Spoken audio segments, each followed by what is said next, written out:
There we go. Hi, everybody. I clicked the Good wrong lord. scene in OBS. Welcome to the finale of this season of Exodus. I'm excited to see what happens. Sid's been infected with some neurotoxin, and Niklaus is freaking out inwardly about it. And we've got to go get antidote ingredients. So, and yes, Vanessa is eating corn. um, Thank you, Rowan. um, Anyways, it's gonna be fun. Also, heads up to again to Yaz that Michael spent 10,000 Go coins to give advantage to Bambi on her next roll. Fuck yeah. Before we jump into all that though, I'm gonna let everybody introduce themselves and tell us a little bit about their characters. And I will start. And before I talk about me, we talk real quick about our sponsors. Those are in chat. Grinding Coffee Company, it's really good coffee. You can use that code there in chat to get 10% off of your order. And then Fundamental RPG, got some exciting news on that today, which means we actually have a potential release time. Not a specific date yet, but it will most likely be in February of 2021. And I've been working on pre-order stuff today, so soon it will be available for pre-order. So I'm really, really excited about that. And then finally, Intrepid, which is in real life adventuring gear or IRL adventuring gear. There's a bunch of really cool stuff. There's still some time if you order, I think by tomorrow or like before end of business tomorrow. You can still get stuff for Christmas gifts by Christmas. So check that out too. There's a lot of really cool shirts and like leggings and water bottles, coffee cups, all kinds of stuff in there. Definitely check that out.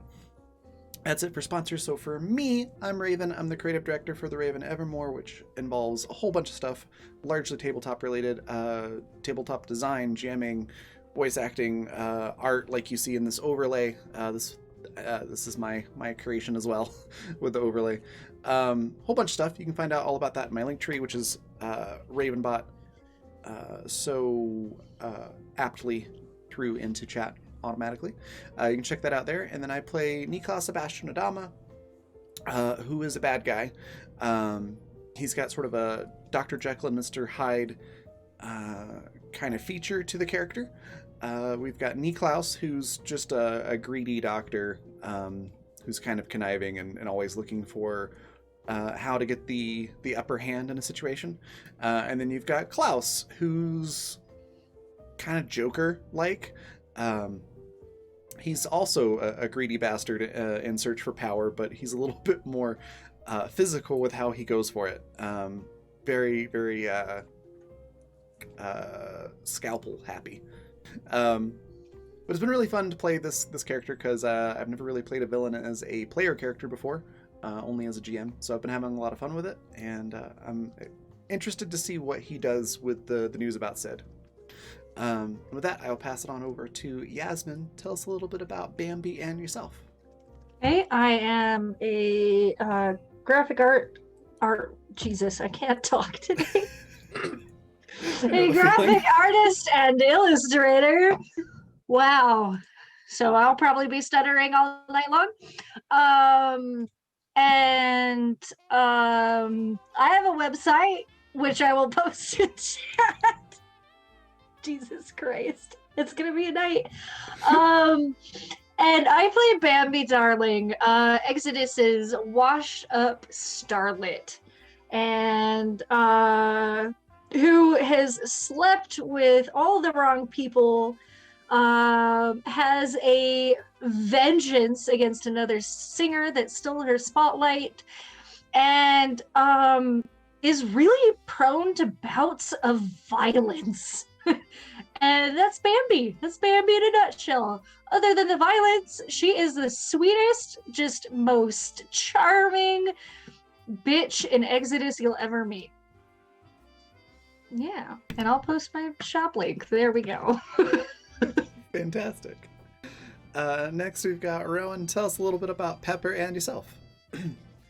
Hi, I'm Rowan North. I'm a freelance illustrator and art educator, and I have pre-orders on my next watercolor set, which is all glowy and fluorescent. I have this huge box over on this side, not that you can see it, full of fluorescent colors of like the highest quality and caliber for this set of watercolors, and I'll post a link in chat. I play Pepper Ann. Pepper grew up on the rich side of Exodus, the, those who are influential and big money. She lived relatively sheltered by her father, who was an investor, or grandfather, who was an investor, and sees the world in a little different light. She has 2 dogs, Artemis and Her, named after the gods of the hunt, and they are her loyal beasts. So yeah, I think that pretty much covers it. Awesome. Next we've got Riley. Tell us a little bit about Sid and yourself. Hi, I'm Riley. I'm a fiber artist, designer, and content creator. So basically I knit, crochet, and spin and make things for spinners, and I sell it all and teach it all on my stuff. So I'll put a link out to that. I play Sid. Sid is between 15 and 17 years of age. She has been like Niklaus's apprentice and assistant for the past 2 years. Not not what you would expect like a kid her age to be like, just killing splicers. But Sid. And Sid was poisoned last session, so I'm excited to see if Sid survives. But Klaus, I believe it was Klaus at the time, correct, Raven? Klaus was all last session? Once Sid was sick, like, Niklaus started coming through. It wasn't like a light switch change, though, so it was a little bit of Klaus, a little bit of Niklaus. Yeah, but they helped her out and get to a place where she could at least, like, breathe a little bit, so. Yeah. It's making Niklaus question his priorities, which is, like, that's a big deal, so that's fun. Also, yeah, I don't know many 17-year-olds who go around collecting blood samples unannounced. But no, we love Sid. Fantastic. Vanessa, tell us a little bit about you and this wonderful world you've created for us, and take it away. No. Okay, then. Good night, everybody. We'll see you later. See you next season. No. No, I'm kidding. Hi, I'm Vanessa. I am primarily a traditional artist. I work in pencil, sketch, and watercolor, and also a little bit of digital art as well. If you would like to take a look at my stuff, I have both an art Twitter and a coffee page. The art Twitter is Peppero Draws. That's Peppero like the candy. And the coffee page is coffee.com/PepperoPrincess. If you'd like to take a look at any of my work, you could certainly do so at either of those. And I play everybody else in the world.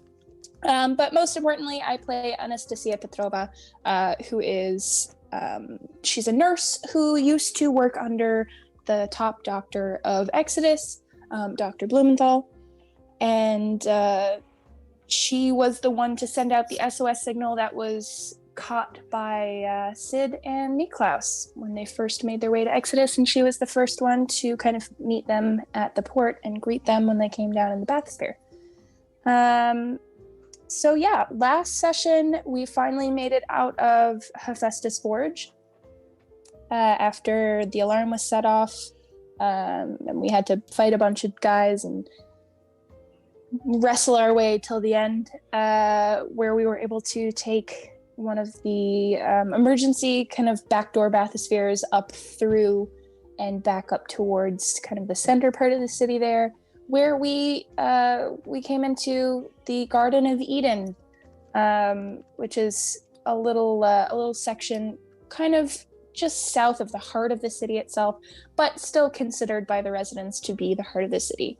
It's in the garden that a lot of the like fruits and veggies were grown. There was a farmer's market, a winery, all the livestock, anything that they had kept in that regard was all found in this central system. And it was the largest area of production of oxygen for the city. So everything that was produced there would be vented out through the city itself. So last off, we found that somebody was pumping a neurotoxin through the vent systems, through the irrigation systems from Eden, and the party met up with a woman named Celeste, who is holed up in one of the towers, in one of the research towers in Eden, and she actually was the one who created the neurotoxin, who was tasked to do so, we can assume by Penelope, or perhaps one of her colleagues or one of the higher up of the city before it fell. But yeah, so that was something that she had been tasked with, kind of hush hush, do it or else you lose your job kind of deal. She's a very timid woman, much rather spend her time with plants than with human beings. So she clearly does not have any ill intent about her. There's no malice in her heart. It was not her secret plan to create this neurotoxin and screw everybody over with it, especially because she herself is residing in the city, and I don't exactly think that she would do this to herself. So you get that kind of impression from her. She told you where to find some of the antidote ingredients, or rather she gave you a little stack of papers to take with you. So inside that is the information to locations of several different ingredients. There doesn't seem to be a whole lot. You guys only have to grab a few missing pieces that she was missing, so that she can put them all together and kind of release that antidote to the neurotoxin through the system, to save you from a certain doom. So that is where we will pick up. So Pepper left her dogs with Celeste. They're camping out in front of Celeste's lab. Sid, was poisoned by the neurotoxin last session, and you guys are on your way back down through the tower out into the garden itself once again. Any initial thoughts? Anything that your characters are thinking? Did we get actual gas masks yet? I can't remember. Celeste did not. No. She did not have anything to provide you with. So you guys are racing against the clock. I think last session we kind of described it as like this creeping cloud, this impending cloud that kind of rolls over everything. Did she? She provided us with locations that each of these things could be found in, right? Yeah. So it was initially. She gave you kind of like this stack of papers. It's not very thick, but Raven, what is it? We joked. Oh, the like cooking blog posts where you have to read through the story to kind of get to the actual recipe. So it's kind of like that. Everything she's given you, all the information is there, but there's an abundance of information. So you kind of have to parse through whatever's there. Like there's a lot of information about species of plants and why these things do what they do and all that stuff. But the information is there. Okay. So we could. Bambi has like a stroke of clarity to her usual kind of like bimbo airheadedness, where she suggests like, well, we could just organize everything by location and go from the furthest to the closest and just work our way back. Ordinarily, I think Niklas would have been very impressed with that answer, but he's sort of like hyper-focused.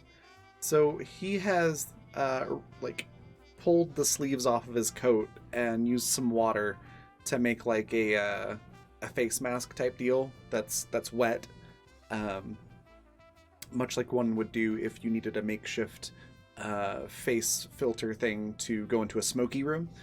And he's just found one of the locations on the list and is heading in that direction, ignoring everything else. He's like, hey, mister. Hey, So listen. it's just like tails, Niklaus. Well, I guess I'm fine. I guess we're heading that way. Come on, Pepper. Pepper is a little bit more nervous. Like she's she's seems a bit more insecure without her dogs there because she left dogs back there. So she's just like, Bambi doesn't touch her. But Bambi gets up, like, pretty close to that bubble. And it's just like, hey, I'm cute like a puppy. I can help you out.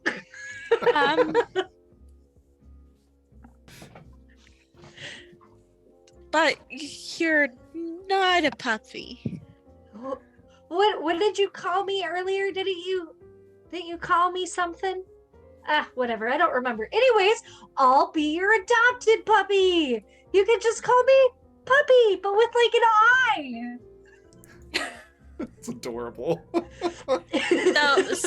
So Pippi? Adorable.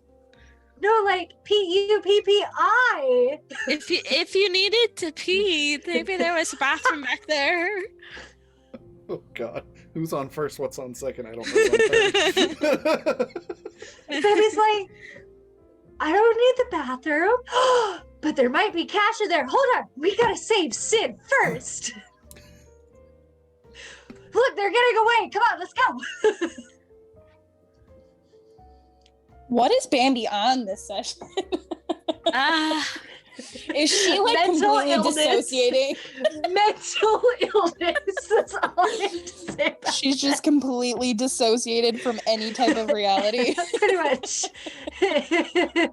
She's stable enough that she's not putting anybody and herself in danger, but she's not altogether there today.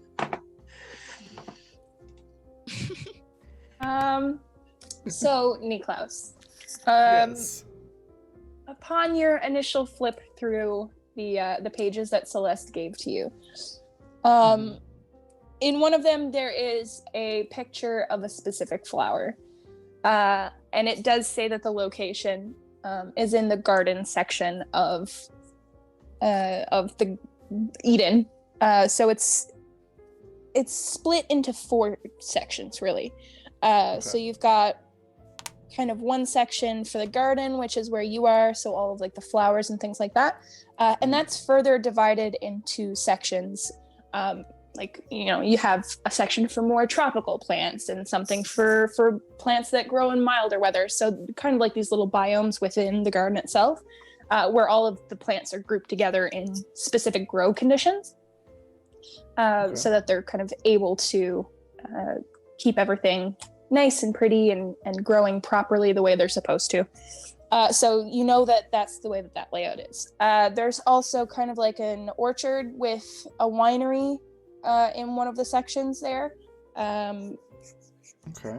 And then kind of like within that space, there's a lot of trees and stuff as well. So that's the second little spot. In another kind of fourth of the circle, there's like a farmer's market, some little markets, things like that. People would also sell a lot of handmade goods and things like that as well, the kind of lower class. Would there be cheese at the farmer's market? There, I suppose, get would some have cheese. been at one point, yeah. Okay, I was just thinking it'd be nice to have some Yeah. cheese to go with the wine. Oh, absolutely, yeah. Why don't you swing by, and while you're at it, you can see if there's any cows, and then start your own cheese mart. I think that would I'm be gonna need a cheese cooler first, though. Okay, yeah. Well, we could definitely like build one and then give it sentience. How about that? Perfect. Sorry. So does anybody have the telephone number to Cryopod 9? I'm sorry, I couldn't resist. Yeah, but I mean, you can definitely check it out and see if there's any cheese there. But that's kind of the third section.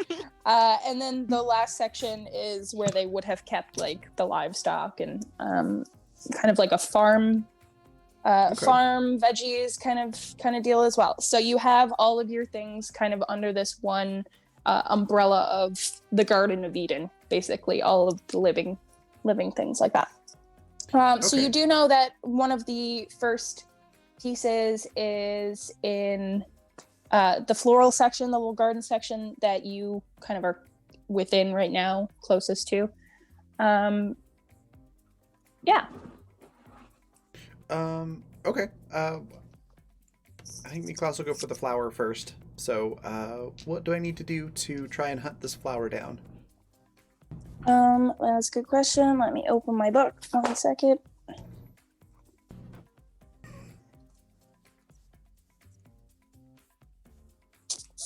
So I'm going to get you. So you guys are all following Niklaus, yeah?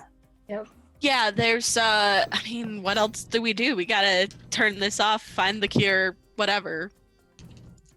Yeah. So if you're following behind Niklaus, Blue flower, red thorns. Blue flower, red thorns.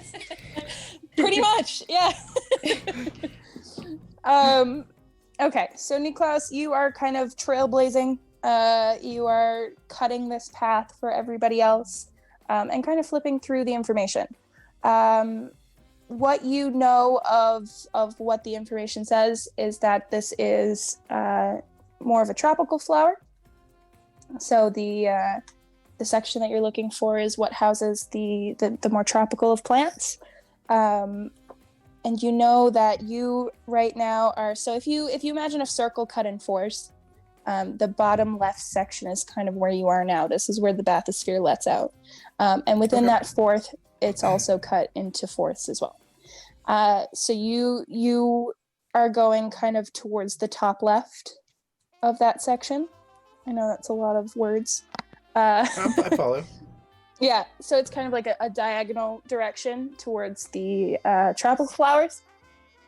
And within the information, it gives you photos, a quick description of like scientific terms and things like that. But the flower itself is like a medium-sized bloom. It's a rather bright color.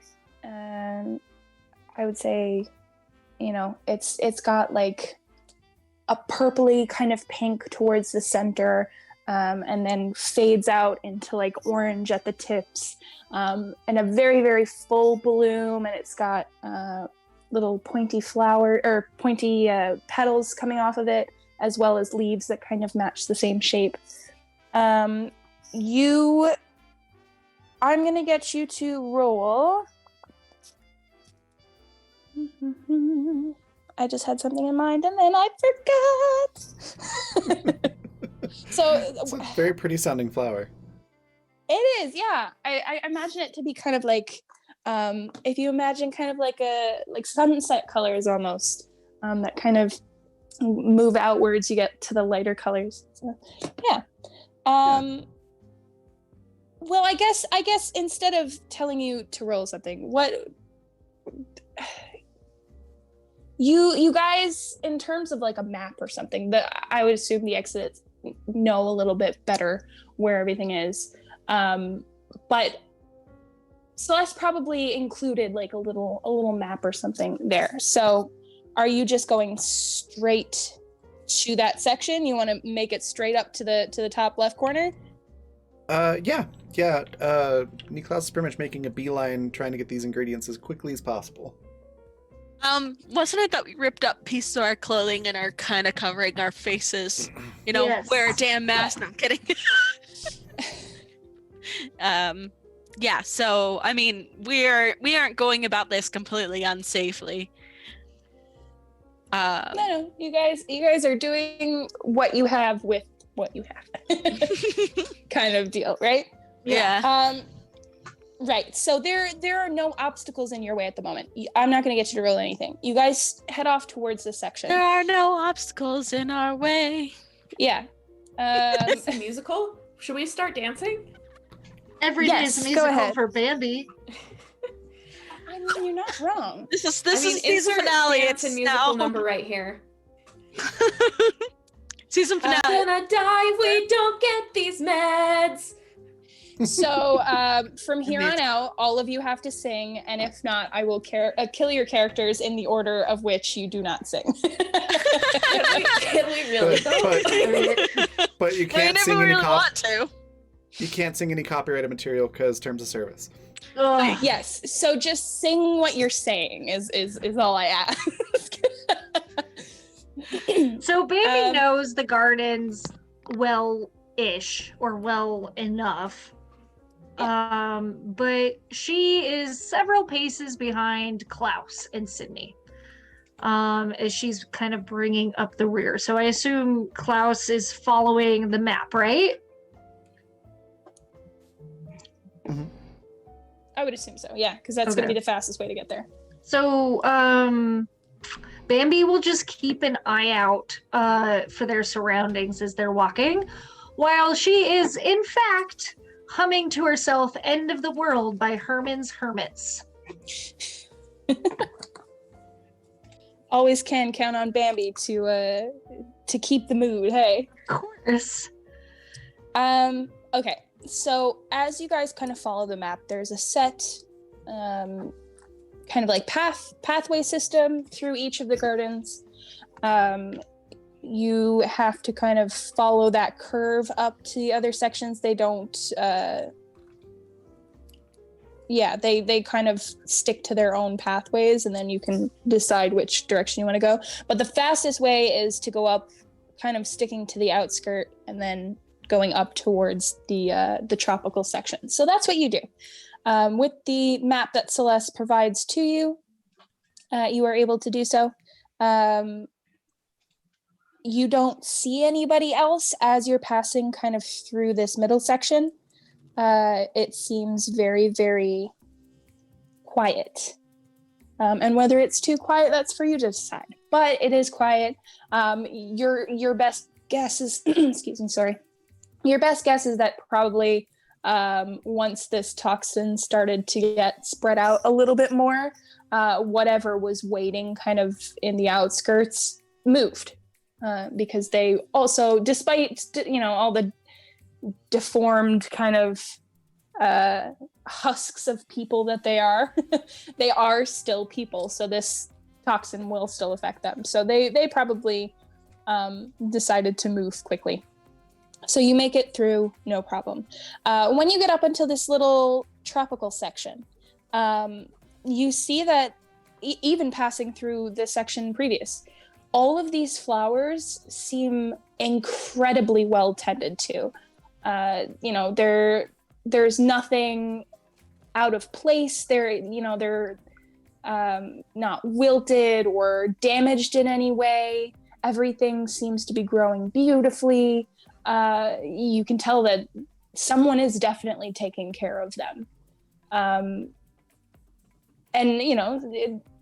Your good guess would be that it is probably Celeste, despite the fact that she refused to come out to talk to you face to face and spoke to you through a little nail slot in the door. But when she spoke to you guys, she was relatively, passionate about what she was talking about. So that's probably where that's come from. But you get up to this tropical section and the flowers are all in full bloom, absolutely stunning. Like I said, just very orderly and well kept and beautiful. There are a lot of flowers that are very vibrantly colored. And it's going to take you some time to parse through them and kind of find exactly what you're looking for. And yes, absolutely, a red flower, blue thorns, blue flower, red thorns, all variations of these same flowers, perhaps. So I'm going to get you guys to roll investigate for me, please, and thank Red you. plant, purple plant.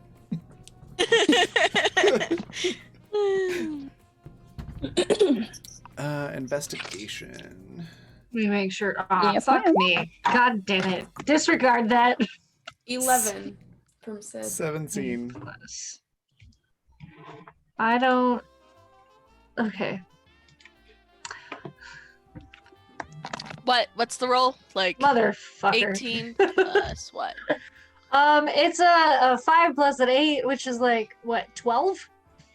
13. It's a 13. I 13. rolled a 13. I'm not even gonna try and roll. What skill am I rolling again? Investigation? Oh, well, fabulous. That would be a 23 from me, dog.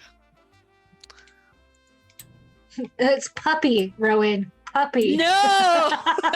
I mean,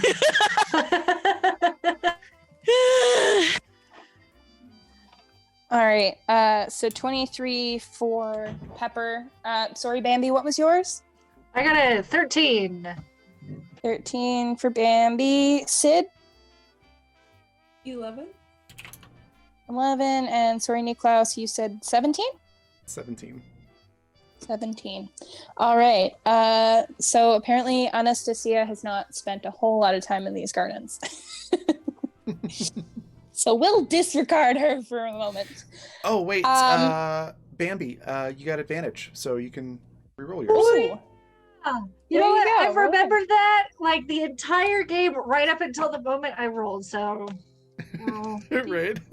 plus, Jesus fucking Christ, I cannot function today. 23. Boom. There you Awesome. Thanks, again, Thanks, Michael. Michael. All right. So yeah, Bambi, it seems that John perhaps took you here once or twice.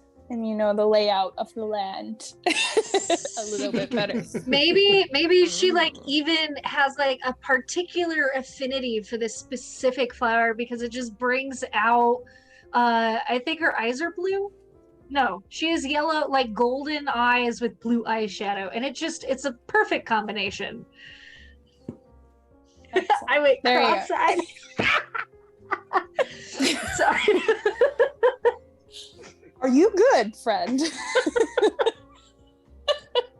Good enough. Yes. So Pepper and Bambi. Seems like you guys have spent a more adequate amount of time here. You guys kind of know a little bit better. Is the group going to split up to search, or are you guys going to stay together? Well, it depends on if Bambi lost Niklaus the moment that they walked into the garden. why would that be a problem? Because if Bambi can't So much hate. immediately see Niklaus, she's just gonna pick a direction and head that way. You know what, Bambi? Absolutely. Throw the whole man in the trash. We don't need him. She's like, I know where we're going. I saw the picture over his shoulder. It'll be fine. I think, All right. like, if everybody has kept up with Niklaus up to this point, I think once they're in the garden, Niklaus will at least slow pace enough to make sure that they can keep up. Then Like, Bambi sort of- would probably call out and be like, "You're going the wrong way." Ugh. And then, like, sassy girl walk her way into the garden. So, Niklaus, you hear Bambi say this. She's telling you you're going the wrong direction. Do you turn around and come back? Do you keep on your path? What are you doing? What do you mean I'm going the wrong way? Well, it's to the right and not to the left. And you're clearly on the left side of the garden. Very well. What makes you think what makes you think it's on the right-hand side? Well, because I know it's not on the right-hand side. I don't even think. I've been here before, remember? Bambi doesn't even think. Head empty. No thought. Rattle, rattle, rattle, rattle, rattle. Johnny flour. took me here for the most perfect date. Now, mind you, nobody else was here because, you know, it's Johnny. And he plucked the most gorgeous flower, and I swear to God, that flower looks exactly like the one in your little pamphlet there. Well, I suppose it won't hurt to start there. So let's lead the way. And she does. She's like a cockatoo. Like, yeah, look at me. Niklaus doesn't like pat Bambi on the head, but definitely like exudes that energy as he's following along. Like right Good next to Bambi. puppy. Stream cat. Sid is now played by a cat. Excellent. So the neurotoxin actually transforms Sid into a cat. So this is perfect. Amazing. There's nothing. There's nothing in particular here for memory. So Bambi, roll intuition for me for a moment. Okay.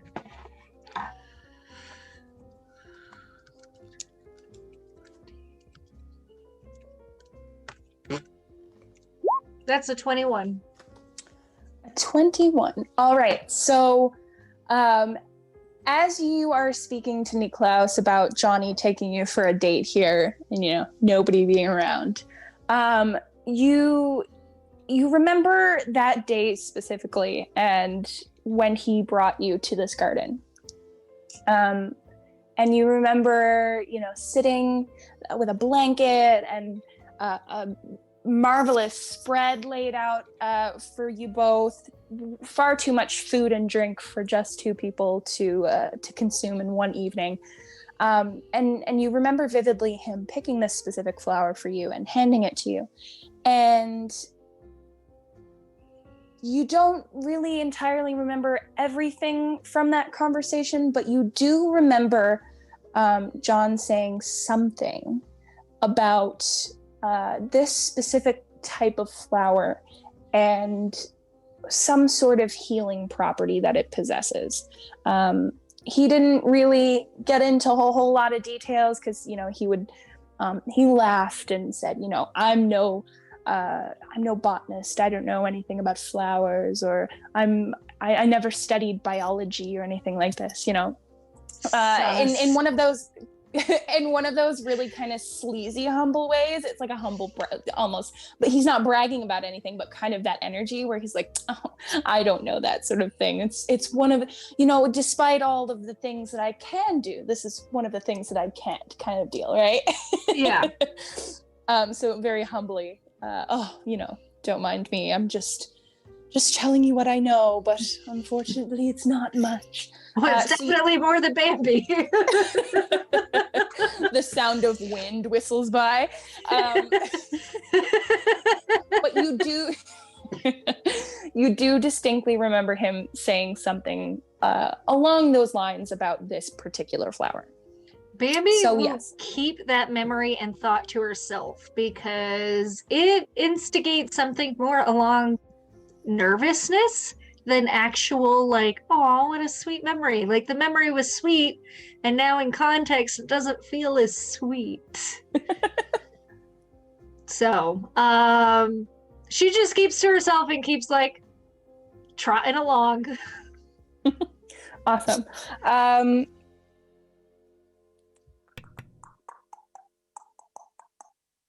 Do you want to roll a swiftness check for me as well while you're at it? I would love to. Just because we're on a clock here. Swiftness usually means bad. I have no comment. God. I'm in danger. I'm in danger. What? I can't function today, guys. 12. Not that great. My luck has run out. 12. All right, so it does take you a little while longer than you anticipated to find the section where this flower was. You can perfectly remember this memory of having this date in your mind, but it's like you go towards the area that you are very certain that it is, and this type of flower, you don't exactly remember passing that by to get there originally when you went on your date with John. No, that color's not right. It wasn't a blue flower that you passed here, wasn't it green? No, this is definitely the right path. So eventually you get there. And when you do find this flower. It is exactly where you remember it to be. Bambi turns around into all the others. She's like, ha! like very gloating, like, look what I did! I told you I was smart. Niklaus gives like a, I don't know, it's a genuine smile, but it's like I'm happy about this, but I'm also like super duper stressed. So it's not gonna look like a full smile. And just sort of nods to Bambi, and starts looking for the next thing on the list. Probably muttering Bambi like, "Dear God, I don't need your life story, woman. Tell me what the next ingredient is." Like just muttering to himself as he's flipping through papers. Bambi will Roll me- very gently ahead. put the flower in Sydney's bag. So that it's safe and doesn't get lost or knocked around.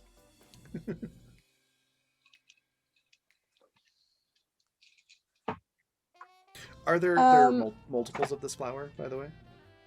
Yes, so it's each little flower kind of has its own little section, and then there are different like species of flowers growing next to each other and all this stuff. So it's kind of like a cohesive mosaic of different types of flowers. So I don't know, Bambi probably plucks it off a bush or something. Okay. Niklaus will pick another one and like swap it out with the carnation in his lapel. Put the carnation Cute. in his bag. So Sid, I'm gonna get you to roll a resistance for me. Niklaus, I'll get you to roll a swiftness for me. Resistance. I don't have any points in that. But I Uh-oh. got a 16. A 16? Yep. Okay, that's all right. That's a 15. A 15. Awesome. So yeah, you start to flip through the pages that Celeste gave you. All of the different information. You find the little packet of leaflets that kind of details all of the information about the flower that you've just found. Do you keep that in there, or do you toss it? Like what? Oh, any papers like Niklaus is holding on to, just sort of flipping through them. Okay, cool. So whatever was on top is now like on the bottom of the pile. Okay. So you begin flipping through these pages again, kind of skip over the ones that you just looked through.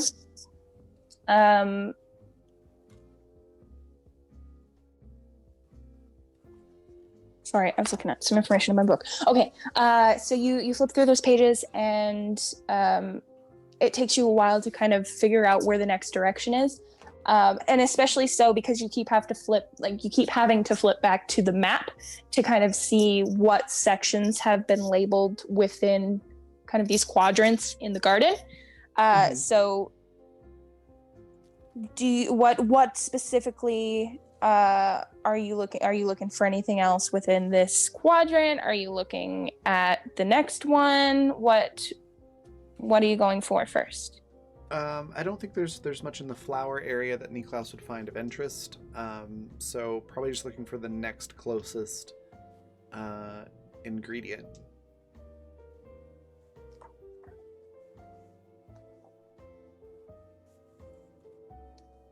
Okay. All right. So the next one that you find then, and it takes you a moment to flip back to that page, just because you get to the end of the booklet and you're like, what the fuck? Like, where's the next one? And you see a lot of different kind of scattered places. So you flip back to the flower section. We'll do it this way. You flip back to the flower section and you find that there is another ingredient within the same quadrant in a separate biome. Let's do it that way. Oh yeah. Niklaus's muttering curses are getting louder and more intelligible. Bambi's gonna take a peek over his shoulder at what's next and give him a light whack on the shoulder and be like, don't alert anybody to where we are. Niklaus just kind of stops looking at the notes and just does like the slowest side look at Bambi without saying anything, and then goes back to looking for the thing. I just imagine him standing there yelling into the void, and Bambi's like, "What the fuck, dude?" He's still muttering. He's not being, like yelling and stomping in place. Oh, but that would be so fun. Okay, Pepper, what are you feeling right now without your dogs? You guys have found the first ingredient. Well, I did get a 23 on like search and stuff. See, I'm imagining that she is familiar with these gardens. I imagine you probably get most of the unwanted wildlife here in the gardens. Bugs that have made their way into the gardens, unwanted and things like that. So I imagine that she is more aware of areas. She can probably use other animals to search, but Yeah. unfortunately, I don't know if the gas would have killed them. I have a feeling that there are probably, a decent few still left there, especially if, they get wind of things dying around them and kind of like, move in towards the central area, kind of, I guess. But yeah, you can absolutely search for other living creatures to kind of zone into. Yeah. And try to just help search for these ingredients. I feel like she's mostly being ignored because she's definitely more quiet in the back as opposed to as forward as she normally is. Yeah, and I have a feeling that Niklas is not particularly looking to you first as well. So No. However, I can have eyes much further than he can. Yes. Are there any birds that have made their way here? Birds. I don't think so. I don't think there are any birds. That have accidentally snuck their way underwater? No, I don't think so. They probably were, I don't know, maybe super selective with the livestock, the animals that they brought in.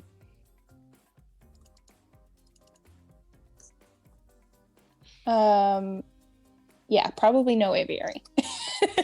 I know that they would have like farm livestock, like cows and things like that, potentially. Dogs and things like that, because obviously Pepper would have gotten her dogs from her grandfather. I would say that kind of thing is more so the wealthier folk, because more animals is more oxygen consumed. Right. So what kind of critters would what kind of critters would she feel around? I guess. Good question. Rats, definitely. We've experienced those before. I think it would be pretty interesting if perhaps there were, for example, an apiary. That could be a thing. What else? What would they intentionally bring down there? Do insects work with this thing? Yeah, because I can imagine that they'd use like bees. Well, maybe not bees, things that would help plants grow on their own. Worms would be really hard for me to see through their eyes. I'm just thinking of what things would be around there. Earthworms would definitely be something that farmers would want. Yes. What's the insect that eats aphids? Is that ladybugs? Yeah. There's a couple different ones, but ladybugs are the primary eaters. I will definitely say that there's an apiary. So bees primarily, lots of honey products, probably found at the farmer's market. You okay with bees, Raven? I believe it's on the Veils list, so as long as you don't go into super great detail about, what you're doing with bees, True. I'm good. I also am not inclined to describe bees in a negative way like I have been these splicers, because I think bees are very pleasant and I will not do that to you. So if you would like to use bees, I will describe them very pleasantly and very helpfully. So Generally, I'm better with honeybees than I am other types. yes, so they Them will fuzzy definitely be, bumblebees. yeah, the No, bumble oh, boys. fuck bumblebees. No, honeybees are good though. Boys. You could just say that there's bees and not describe them. That's also great. I just want to make sure, like, yeah. So the flying insects that make honey do what now? Would yes. you like to use them? Yes. So they, I mean, yes. they're probably closer to the farmers market section. So keep that in your back pocket, and we will hold on to little honey boys, the little honey guys, and we'll see if they're hanging over there by the farmers market when we get there, which is relatively close. So you won't have to wait for very long. However, with your 23, would you like to go up and take a look at Niklaus's papers, for example, and take a look for yourself? Because you do. Yes, you do have a 23. All right. So I will I guess after Bambi's done arguing and telling her life story, just like, you're going the wrong way, here's this whole using air and all of that, because she is full of hot air. Anyways, yes. So she does kind of go up and peek over the Niklaus's shoulder, like, awkwardly, because she does not want to be anywhere near that fucker.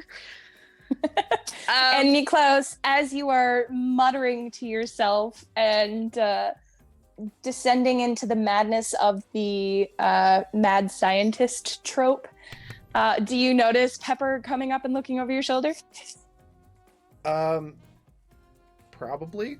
I imagine Niklaus probably just like glances down, like just without moving his head, and is like, all right, well, as long as she's not trying to like grab the notes, then he'll just ignore her. Yeah. All right, so you look over Niklaus's arm at the pages that he's looking at, and you see another flower. This one is far less vibrant in its colors, but it's still very, very beautiful. It's a mostly white flower with kind of almost like a powdered blue tip to the petals. These are more so like rounded petals, and like a very vibrant yellow center to them. I would say more along the aesthetic of a carnation, maybe, like the smaller buds, but more rounded petals. And you know it to be in the adjacent section. It's not very far at all, and that's what you know with your 23. You're not quite sure exactly the specific location. I mean, unless did your grandfather bring you to the flower gardens at all? I imagine that she probably got out that way. I imagine it happened more after he got sick. Like, this was or at least when she was out and about. She is naturally drawn to places with more wildlife, so including the atrium, like in the beginning of everything, that guest center, she would have been kind of drawn to that area. I imagine this is one of the places she's been living in since everything went to shit. That's what I'm imagining. Okay. So then you have a very good idea of the general vicinity of this flower. You just can't pinpoint exactly where it is. Okay. So I would say, she would say, I think I know where that is.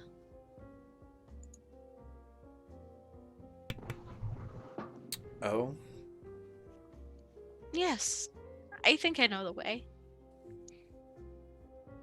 all right. Perhaps you could share with the class. Where would this be? She just points.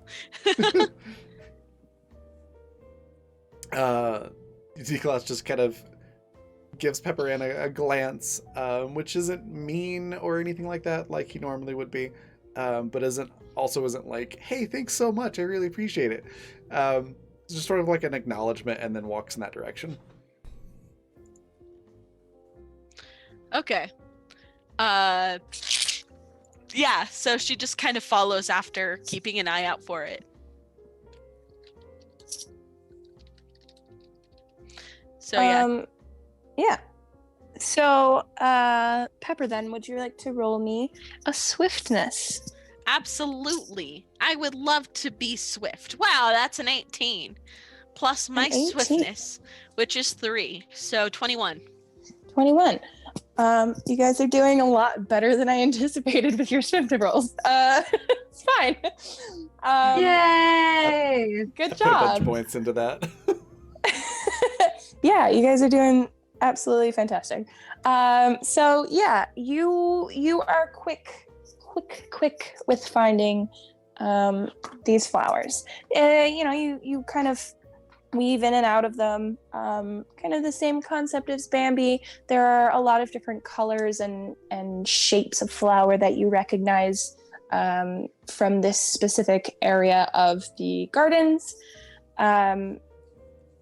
You might have some memories associated with specific types of flowers, depending on if you've stayed here as frequently as that. But it does take you a few minutes to kind of map that out in your mind, and you kind of see that map and add little pieces to it as you're going. And eventually you do end up in a little section that has white flowers with kind of these light blue tips on them, and these ones are not on a bush.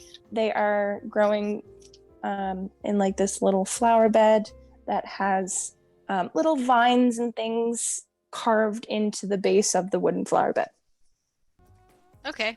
So yeah, she starts peering over at all of it, like trying to see if she can pinpoint exactly where she last saw this flower, but she knows it's kind of in this area, right? Mm-hmm. As Bambi's following along, she's going to pick flowers that look really pretty and tuck them in her hair. Not surprised. So I bet she picks the flower like, oh, that's the one. Yeah. Can there be like a roll for dumb luck one day? That's what I was gonna say. I don't have a roll for luck, but if you would like to roll me an intuition, perhaps subconsciously she can pick the right one. Dumb luck would be a hilarious category to funnel your points into. I would love that. That would be amazing. 19. 19? Yep. So yeah, Pepper, you stop at this little section of flowers that look similar to what you have in mind for the location of this specific one. And Bambi just comes barreling in like a bull in a china shop, picking flowers, sticking them in her hair, making like little flower crowns and stuff. And she comes over to where you're standing, debating on if this is the correct flower, and just whoop, yoinks one up right out of the flower bed, shoves it up to her nose, like inhales deeply, pokes it right down into the amassing flowers that she has. And you kind of look at it and you're like, wait a hot second. And then it kind of clicks. You're sure that this is the correct flower. So yes, this is what you've been looking for. It came from the flower bed with the little vines engraved into it. So she's like,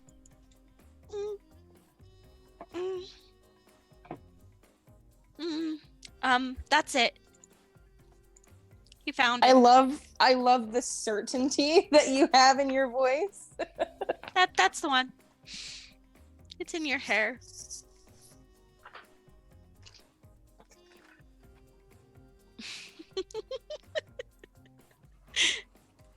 That's the flower. Oh, For Bambi? do you need this one back? Like I can give this one back to you, but it is like the perfect flower for my crown. We're going to die without it. I mean, Well- are there more? They are in the flower bed in front of you. You already picked that one. Bambi will pluck another one and hand it to But Pepper. you already picked that one. I don't want to waste it. Nobody else is using these flowers. Everybody else is fucked out of their minds. And I want to look pretty.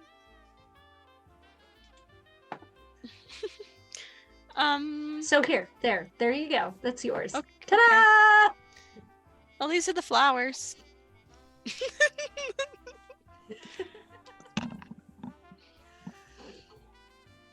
All right. So, Niklaus, are you back to looking at your pages?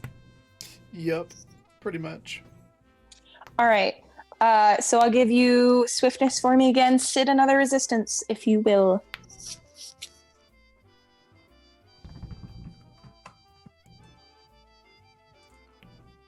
Uh,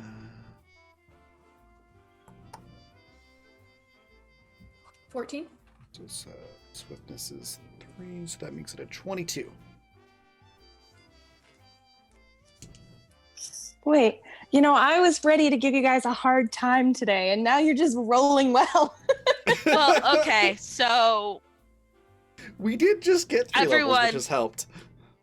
everyone is That is rolling true. resistance. I've got a 7 in resistance, so 17. No, I just need it from Sid, so you guys are good Oh, so okay. far. Yeah. Okay. Sid's the most in danger, seeing as she has already been exposed to the toxin a little more heavily than the rest. So right now, Sid's doing pretty well. How you feeling, Sid? You've been hitting your resistance. I'll give you the, you don't feel any worse than initially. So you're still short of breath. You're a bit dizzy, but it hasn't seemed to be getting worse. I'm a little bit dizzy. I'm a little bit short of breath. But that's not the weirdest thing I'm feeling. I look over there. He's acting my really God. different. Why is he so concerned? I don't understand. It's like he's another person.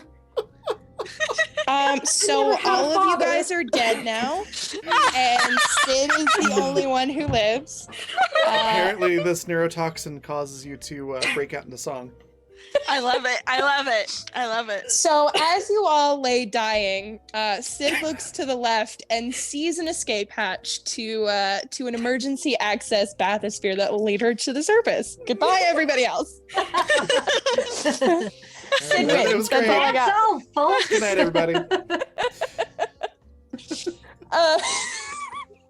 Right. But basically, so Sid notices that Niklaus is acting a little bit differently, but doesn't really understand anything emotionally.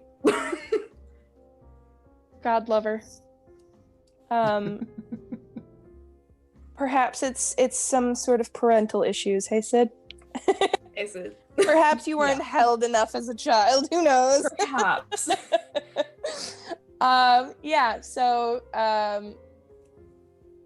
You kind of look over at Niklaus, and you notice that he's a little more agitated. Like he seems on more on edge. Let's see if you can understand perhaps why. Roll me an intuition.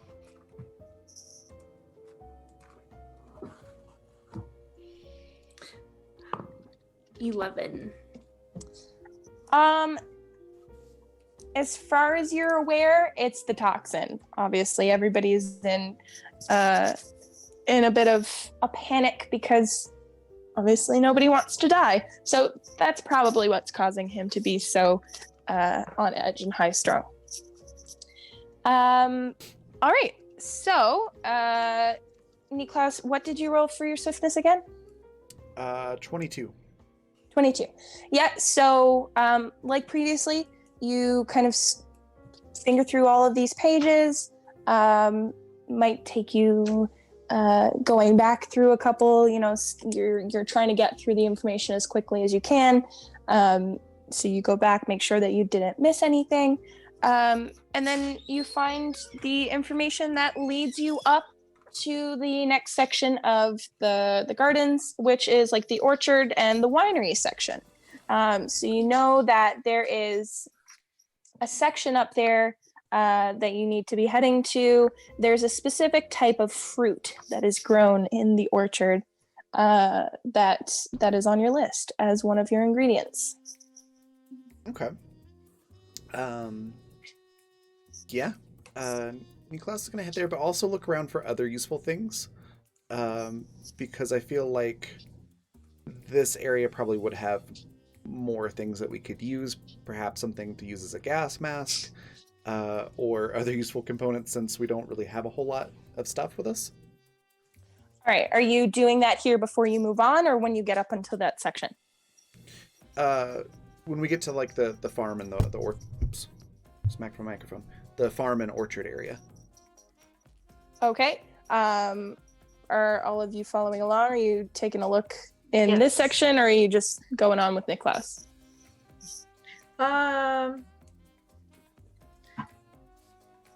Bambi she's gonna try and stay pretty close, but as they're leaving, she wants to double check everything. Okay. Roll me an investigation and a swiftness. So you can choose which one first, but you have to pick one first. This one is investigation first.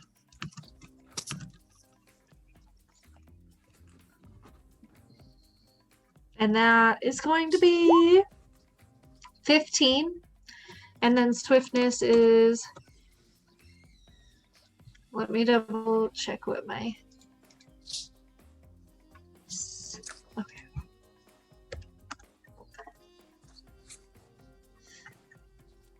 It's thinking. It's also a 15. 15's for both. Okay.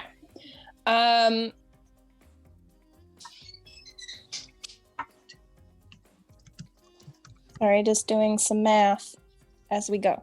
All right, so with your 15 swiftness, you're good. You know, you take a little bit longer than you probably should to get through your search.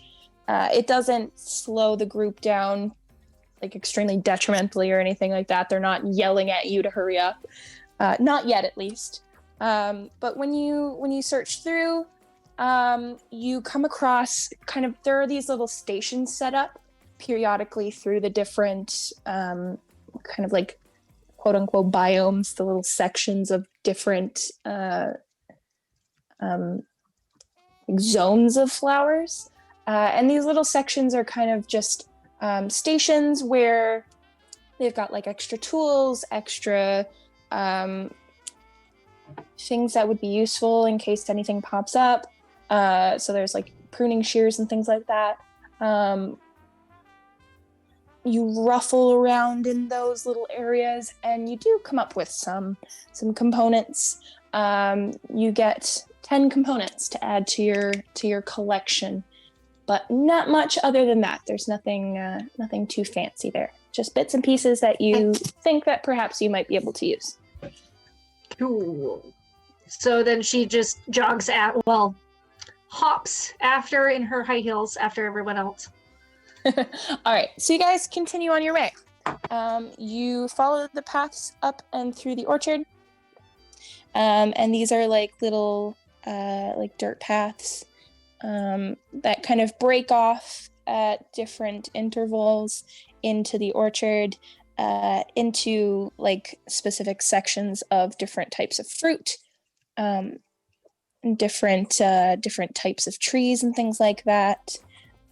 You see much the same that you would find at the farmer's market, you know, like apples, typical fruit that grows on trees, oranges, pears, whatever.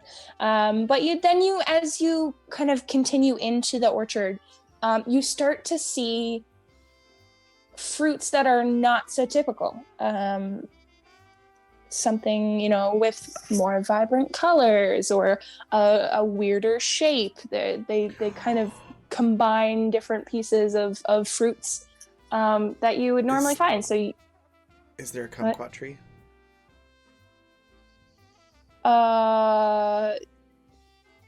Would you like there to be? Yes. Oh, that's right. Kumquats are your actual favorite, aren't they? Like Yeah, I IRL. love kumquats. Sure. Do you know what a kumquat is? Absolutely not. Okay. They have the weirdest name. They're like oval shaped miniature oranges that have it looks like an orange on the outside. It's orange in color. It's got the same citrusy like skin on it. But the skin is really thin and very sweet, and then the fruit inside is a little bit like a lemon, so it's like nature's Sour Patch Kid, just in reverse because it's sweet on the outside and sour on the inside. Interesting. I They're just googled it. really I've heard the word before, but never have I actually laid eyes on one. So They're delicious. there you go. You learn something new every day. There are absolutely some kumquat trees. So yes. Okay, so Niklaus is going to on the way in, seeing the orange tree. We'll grab an orange and toss it to Sid, with some like weak excuse of just like to keep your strength up, but actually he's trying to make her feel better. And then seeing the kumquats, he's just gonna load up on those, just shovel as many into his bag as he can. Vanessa doesn't know basic fruits. How fucking embarrassing. Kumquats are not a basic Kumquats are not fruit. a basic fruit. Okay. Most people I talk to, I'm like, oh yeah, I love kumquats, and they're like, what the hell is a kumquat? It's funny. You just used Raven. Yeah. I've absolutely heard the word before. I've never had the desire to look up what it was. So Yeah, there you go. they're You learn delicious. something new every day. If I find them in the grocery store, perhaps I will try them. But I've never, to my knowledge, seen them. So, yeah, absolutely. Okay. So yeah, Niklaus, you load up on your kumquats. Very interesting word to say as well. And then you guys continue on your way. The fruit that you are looking for is probably one of these hybrid fruits. It doesn't look like anything that you're super familiar with. The Exodites probably know it a little bit better. Just because obviously if it was engineered here, then they would probably have tasted it before. But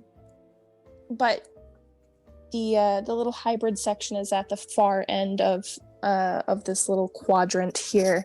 So you have to follow your pathways in. So for Bambi and Pepper, and I will roll for Anastasia as well. If you guys want to roll first for swiftness, let's do swiftness, and let's do investigate as well. Okay. Was Niklas Just make- included in that? Did I hear right? We're gonna let the Exodites take care of this one because this is not a fruit that you've seen before. So then- you're fairly Niklas is Yeah, looking go for ahead. like parts and stuff then. parts. Okay, so you can roll an investigation. When you guys do swiftness and investigation together, just make sure that you declare one before you roll it. Gotcha. 18 is for swiftness Okay. and rolling. The next one is for investigation, which is 19. Okay.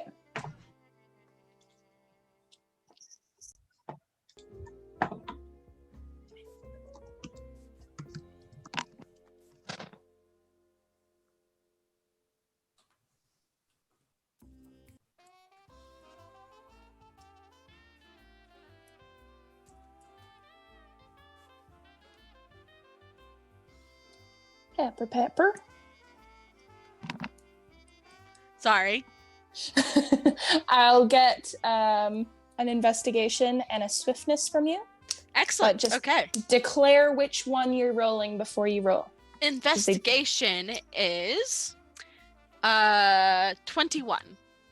And Okay. swiftness is 17. 17. Okay. So for Anastasia, in terms of looking for this specific type of fruit, it seems that she's not quite familiar enough with this. Actually, hold on. Does she have any bonuses on her investigation? I always forget to check. Let's see. I'm doing her dirty. She does. Seems like she's a little more familiar than I took her for with the layout of the the orchards.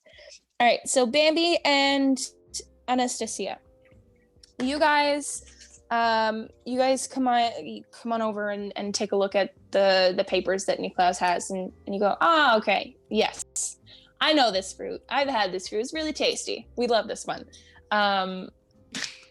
And fortunately for you, you kind of have a good idea of where it is. Pepper, you have a better idea of where it is. In fact, you're fairly certain that you know exactly where to go. And so you kind of lead the pack when it comes to spearheading the charge into the different types of trees. We'll come back to that in a second. So Niklaus, as they are kind of leading you forward, you and Sydney, you're looking for these different components and things like that. You notice that there is an irrigation system that is set up through the trees as well. And periodically, certain sections of the irrigation system are beginning to seep out this kind of green mist that's pooling along the floors. Yeah, so it is following you through the different sections of the gardens. So that is definitely something that you take into account. But you also notice, similarly to the flower garden itself, there are different kind of little setups and sections as you continue through these little stations, I guess is the best way to describe them, that are also loaded up on tools and like ladders and baskets and things like that. So they probably would have collected the different fruits and things through these stations and stuff. And like tubs where, they would probably separate the good stuff from the bad stuff and bring the good stuff out to the markets and things like that. So as you are passing by, you take a look at these stations and you're able to find 10 components as you pass. Sid, would you like to take a look, or are you focusing on keeping your lungs on the inside? That's an important one. Yeah. I usually look around a lot, but I can't today because I'm coughing. All right. In that case, go ahead and roll me another resistance. Oh, fuss. What was it? 2. Oh. Yeah. Am I Maybe gonna let's- die here? You're not dead yet, so there's that. Just don't roll another 2. That is my advice to you today, ma'am. Don't roll another 2, or else you're in very dangerous water. My favorite part about this is that you don't know what the system is that I'm using to track how you're staying alive. So that's probably more ominous. Just focus on the Bee Gees. Staying alive. There you go. Staying alive. Okay. Staying alive. Staying alive. Okay, Pepper, sorry, do you remember what you rolled for swiftness?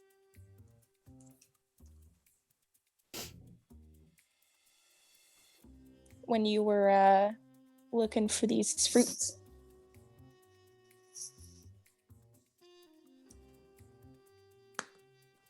17. Sorry, I was muted. What was it? Sorry? 17.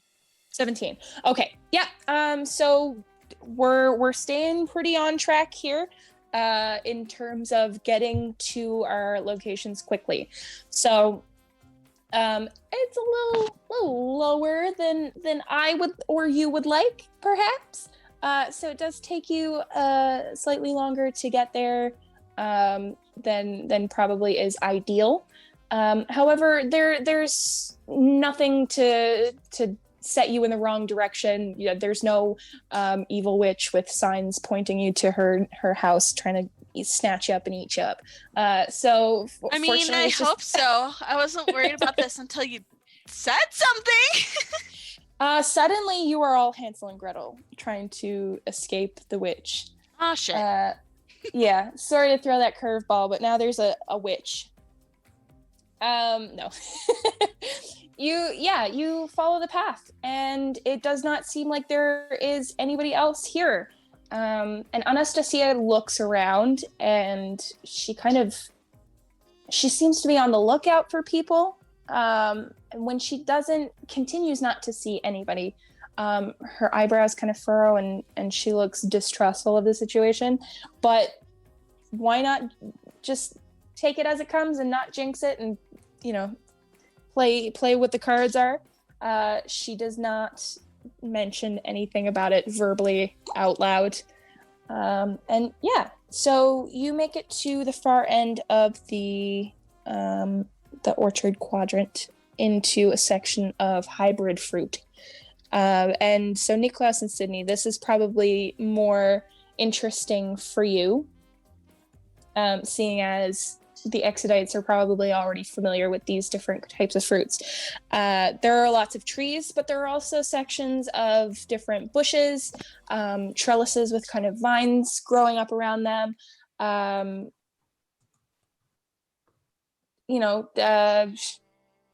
Whatever manner that fruits tend to propagate, that's what you find. But the fruits in the trees are different shapes, different sizes. You see some fruits that are relatively close to what you know as fruits, like apples and oranges and things, but perhaps their sizes are relatively different than what you would imagine. There's a lot of fruit that is double in size of what you would expect. There are also like patches of watermelons, but they've been grown in such a manner that they're different shapes. So you see like cool star-shaped watermelon, and it doesn't look like there's anything different about them other than their shape. It's just like you see, how you see like people put the little containers around fruits to mold the shape as they grow, and then you end up with like a star-shaped cantaloupe or something like that. That's kind of that's kind of what they've got. Or going like on those here. So, the square watermelons. yeah, exactly. So that's how they do that. They just put the plastic around the fruit when it's small, and then it grows into that shape, which is really interesting. So technically, it's not really a hybrid fruit. They're just kind of funky and cool to look at. Now but you those know. are theirs. Yeah, And knowing is half the battle. absolutely. There you go. We will single-handedly save the world with our knowledge of fruit shapes. Yep. So these ones don't particularly have any weird colors or anything like that. It's just that they're really cool to look at. So you're fairly certain that these are just regular watermelons, just in cool shapes. I don't know, I kind of like the idea of them putting a watermelon into a smiley face mold and having like the eyes go in, like the eyes and the smile go into the rind, so that it's just like, it looks like a smiley face. Just me? Okay. There's That would definitely be smiley face watermelon in the 1960s, but yeah, that's what you find. There's one particular tree that you come to that is it's the fruit from the picture. So it's kind of like I would say the best way to describe it is kind of like an inverse pear shape. So it's smaller at the bottom than it is at the top.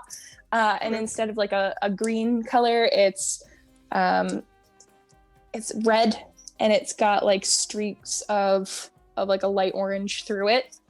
And there's like a little sign maybe stuck into the ground, like a little picket sign with a board on it, and it tells you what the different hybrid elements are in the fruit. I don't know, you guys can make up whatever hybrid elements you'd like. I don't know, my brain's not good enough to throw a whole bunch of elements together, but it's a more citrusy melon. there you go. It's got the water, the watermelon stripes in the orange. Imagine like the sectioning of a grapefruit, but in a melon. Reminds me of the episode of Zoe 101 where that's back. Yeah, I know, but do you remember the gosh. episode where Quinn grows the bananas that are like apples or something like that, but they're actually corrosive? Do you remember? Nobody remember? No. I never watched that show. I'm sorry. Oh my god. Anyway, there's an episode where they're growing hybrid fruit, and it's a banana that's red, and it's supposed to taste like an apple or something, but they rip open the banana peel and it's like corrosive and melts everything, and it's just really funny. But fortunately for you guys, this fruit does not corrode things, so if you eat it, it's not gonna melt you from the inside out. Could I vote that it would make you high though, because then it would be a watermelon sugar high. No. Oh no. No.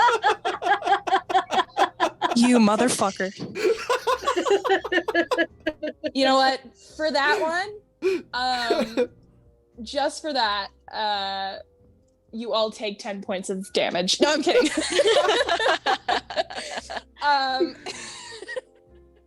No, you don't take 10 points of damage. However, the Exodites know that there is some sort of scientific element to these fruits that does produce a drug-like high when eaten. There is no actual high, and there is nothing that changes any sort of internal systems or chemistry or anything like that. It just stimulates the ha-ha funny noise section of your brain, and this fruit gives you that kind of high feeling. So there you go. How's that, Raven? Awesome. That's the one you want. You want the high fruit. Yeah, Niklaus just starts humming the similar to but legally distinct from Watermelon Sugar High song. Awesome. There's your musical for Niklaus. Oh right, that one song by Henry Shiles. Yeah. We love Henry Shiles in this household. It's fine. A very renowned 1950s singer, Henry Shiles. Yeah. So Niklaus, you take one. Do you? Mm-hmm. Is that what you said? Yes. You took one? Yeah. Okay. And he's probably making some crack. Niklaus would probably say something like, "Are we making an antidote or a cocktail? What's with all this fruit now and flowers?" Other than that, he Anastasia from where she is standing, she doesn't say it to you, but she doesn't lower her voice enough to make it seem like she's just grumbling to herself. Like, if you hear it, then fuck you. But she's just like, yes, let's make fun of the different ingredients that are going to save our lives. Why not? I mean, let's just put them all in a blender and drink the cocktail then. Shut the fuck up. Like, she's just kind of mumbling. Well, not really mumbling, but go ahead. Oh, Bambi Talking is to too busy herself. finding more flowers to tuck in her hair. As you guys are talking about cocktails and finding the appropriate fruits, she's just like la-da-da, singing to herself, of course. I did want to note that she is singing. There was this. Oh man, I had a specific song for her.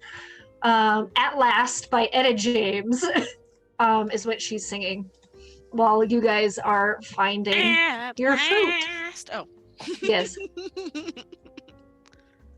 There's a link for it. Spotify link. Awesome. Anastasia kind of pulls a fruit down from this tree of watermelon sugar high fruit and peels back the outer layer and tosses it to Bambi. Bambi just like, well, it hits Bambi in the shoulder, and she looks around and plucks it off her shoulder, and she's like, "Oh, that would look lovely with a dress that I have back in my apartment." And she like tucks that too into her hair. Anastasia looks at the camera like this is an episode of The Office.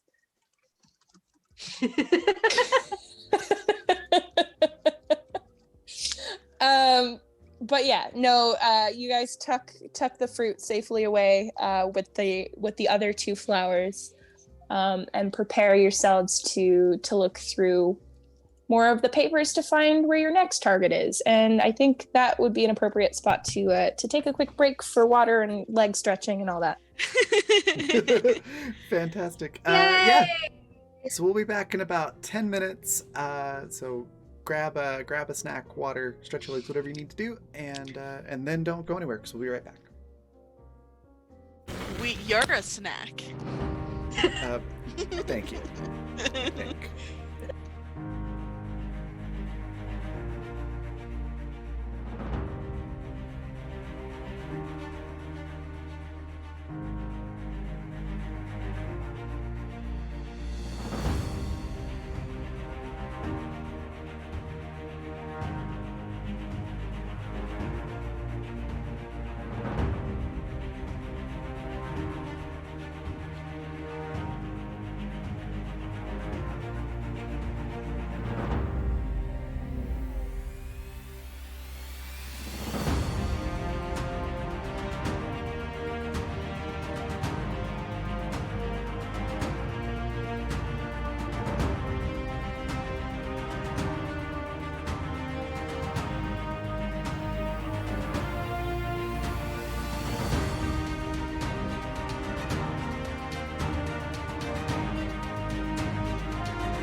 And we're back. Sorry, that took a little bit longer. So, Vanessa, how Yes. dead are we? Maybe a little too dead. It's fine. Well, I mean, 374. Okay, cool. Also, thanks to a troll post, we got 5 interactions on the tweet for the game, which gives a D6 to the cast. So, thank you, troll, for that extra D6. Sometimes you And love if to see you're- it. Right, and if you're curious what I'm talking about, in terms of like how we do tweet interactions to give bonuses, that is the game tweet right there in chat, and in 5 more, so at 10 retweets and or comments, Vanessa will get a D6. Woohoo! Yeah. Give me all them D6s so I can destroy my friends. What is friendship but destruction? Truly. Destroy your darlings. Haven't you ever heard that? I believe it's called Uh, kill your darlings. Yeah, but it wouldn't be enough just to kill you. I'd have to absolutely destroy you. Oh my god. I am here for it. Here for it. All right. So you guys have picked up the kumquat. I mean, the hybrid fruit. Yes. So, what did we leave off with? You guys picked up the fruit. Was there anything in particular that you did with it? You put it in the backpack. Yeah, we just Um, grabbed it and stashed it. Yes. So you are now, Klaus, looking for the last ingredient. So I won't make you roll for swiftness because, you know, I assume that you, a man of science, are perfectly able to keep track of which pages you've already looked at and which are the last ones that you have not looked at. Oh yeah, there's So- already like a system. Yeah, so I won't make you roll for swiftness because that's literally the last thing you need to look for. But let's just check in with everybody before we move on. Sid, how you doing? So your symptoms, I would say, are probably about twice as bad now as they were before. So Sid is falling behind and is struggling to keep up at this point, I would say. Okay, so Klaus, you see this. Sid is struggling to keep up now. Klaus will I don't know how, this is an odd question, but how heavy is Sid? Let me see if I have that written down. All right. It's like the one thing on every character sheet that I'm like, I don't freaking know how heavy how much my character weighs. And now it's actually pertinent. No. I'm not sure. Sid is fairly short, but Sid is also has a lot of muscle from toting all those cadavers around, so That's true. Yes, thank you to the dead bodies. Klaus will attempt to pick up Sid and carry her. If I roll poorly, then it will just be, nope, that's not working, and just help her. Okay, so Sid is how tall? Sid is crap. I don't remember. She's relatively short, right? Yeah, like 5'4". Okay. Yeah.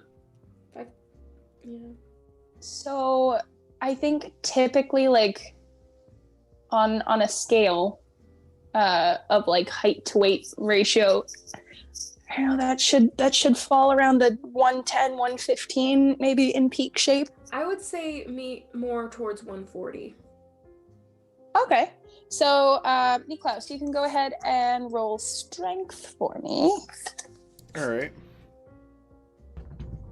But also, Sid probably would refuse to be picked up. I'm gonna add a d6 to this. Sure. Sweet. So that's a 19 total. A 19 total. Okay. So you approach Sid and try to lift her. Any input from Sid? Good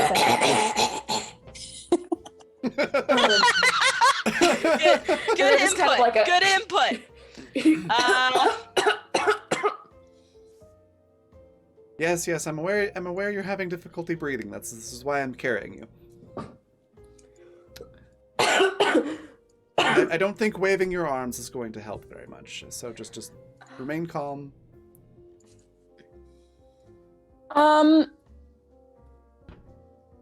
So Sid, how adamant are you about not being picked up? And Niklaus, despite Sid's protests, are you still inclined to pick her up if you are able?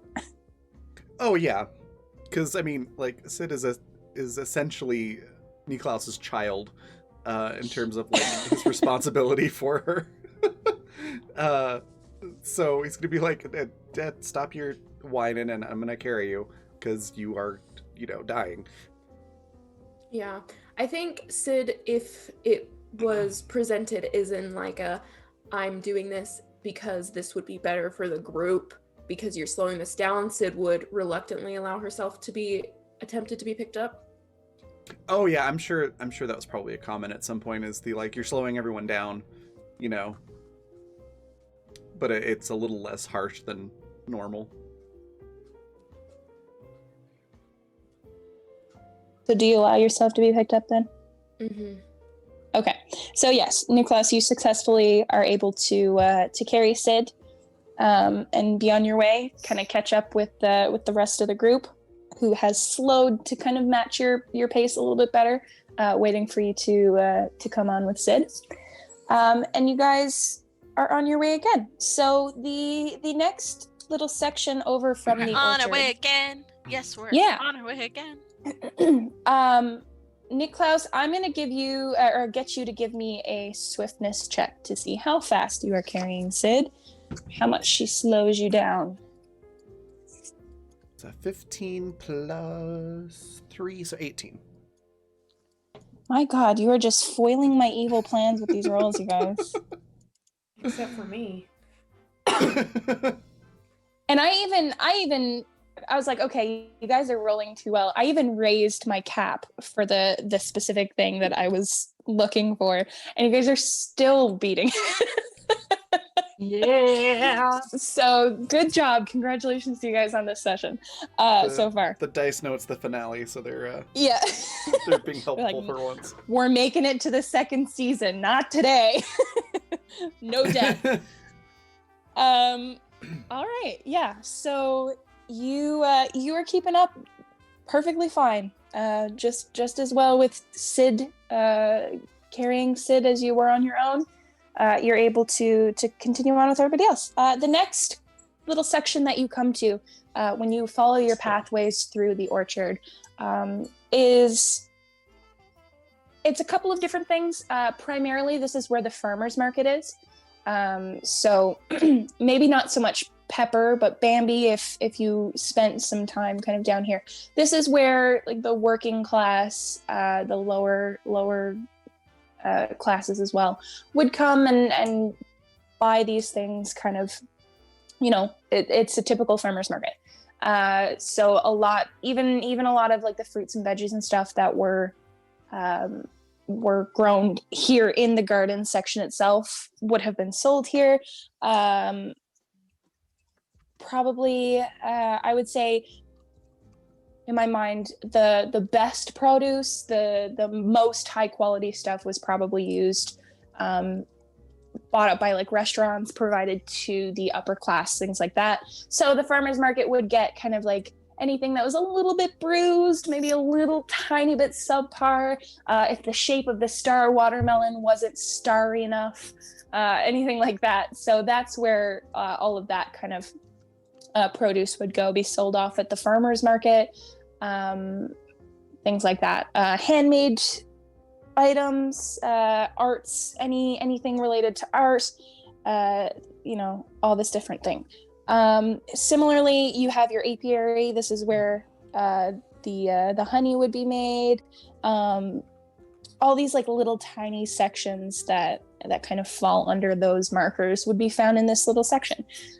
So you guys come in from the left-hand side, from the western side of the farmers market, coming out through where the orchard ends. So you find yourself in primarily the open space associated with the farmers market, and there's a couple of different restaurants there as well.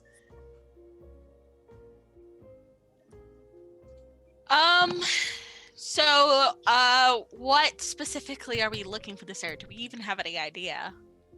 Thank you, So- Yasmin. Thank you! Oh, yay, thank you, Yaz. 5 gifted subs. Woohoo!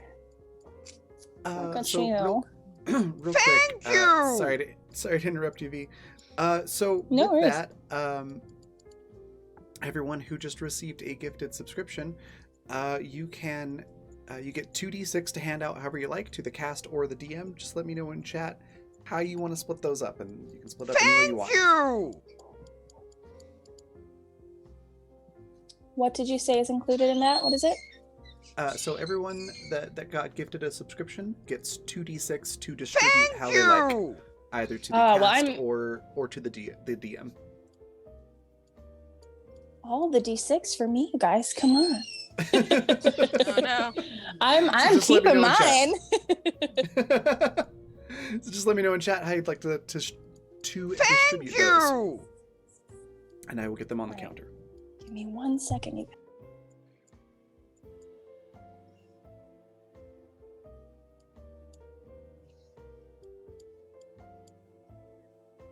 All right, sorry. I had to say goodnight to my mom. No worries. Yeah, Um, you can give 2d6 to the cast, 2d6 to the GM, or 1d6 to both. And basically, we can pull from that resource. Make our When rolls we- better. Yeah, when we make bad rolls and we're like, oh crap, that's not good enough, we can grab one of those d6s and add it in. Well, it does say that you guys Jerk. gifted me a tier 1 sub, so I will be keeping mine. Thank you. Alright. 2 to me. Thank you. Thanks, yeah. Anime and Blood Mistakes were also made. gave theirs to Vanessa. Man, you guys are really in for it. Next season's gonna be so hard. I don't know. We'll just have to wait and see what happens. But yeah, so Rowan, you asked Yeah, if what, you know if what we you're know- looking for. Yeah, because I mean, before she was able to spot out kind of that area where the flower is. Like, are we just wandering through at this point? Just Nope. way, So or- there is one more item that you are here to get, and it is specifically in this area. So you're on the right path. Niklaus, from your notes, the notes that Celeste handed to you, there's a lot of information about the apiary. It's another one of those cooking blog posts to get through the information to get to the recipe. Only, unfortunately for you, there's no scroll option that you could, or like a Control F to find the keywords. You have to actually skim through this to see what you're finding.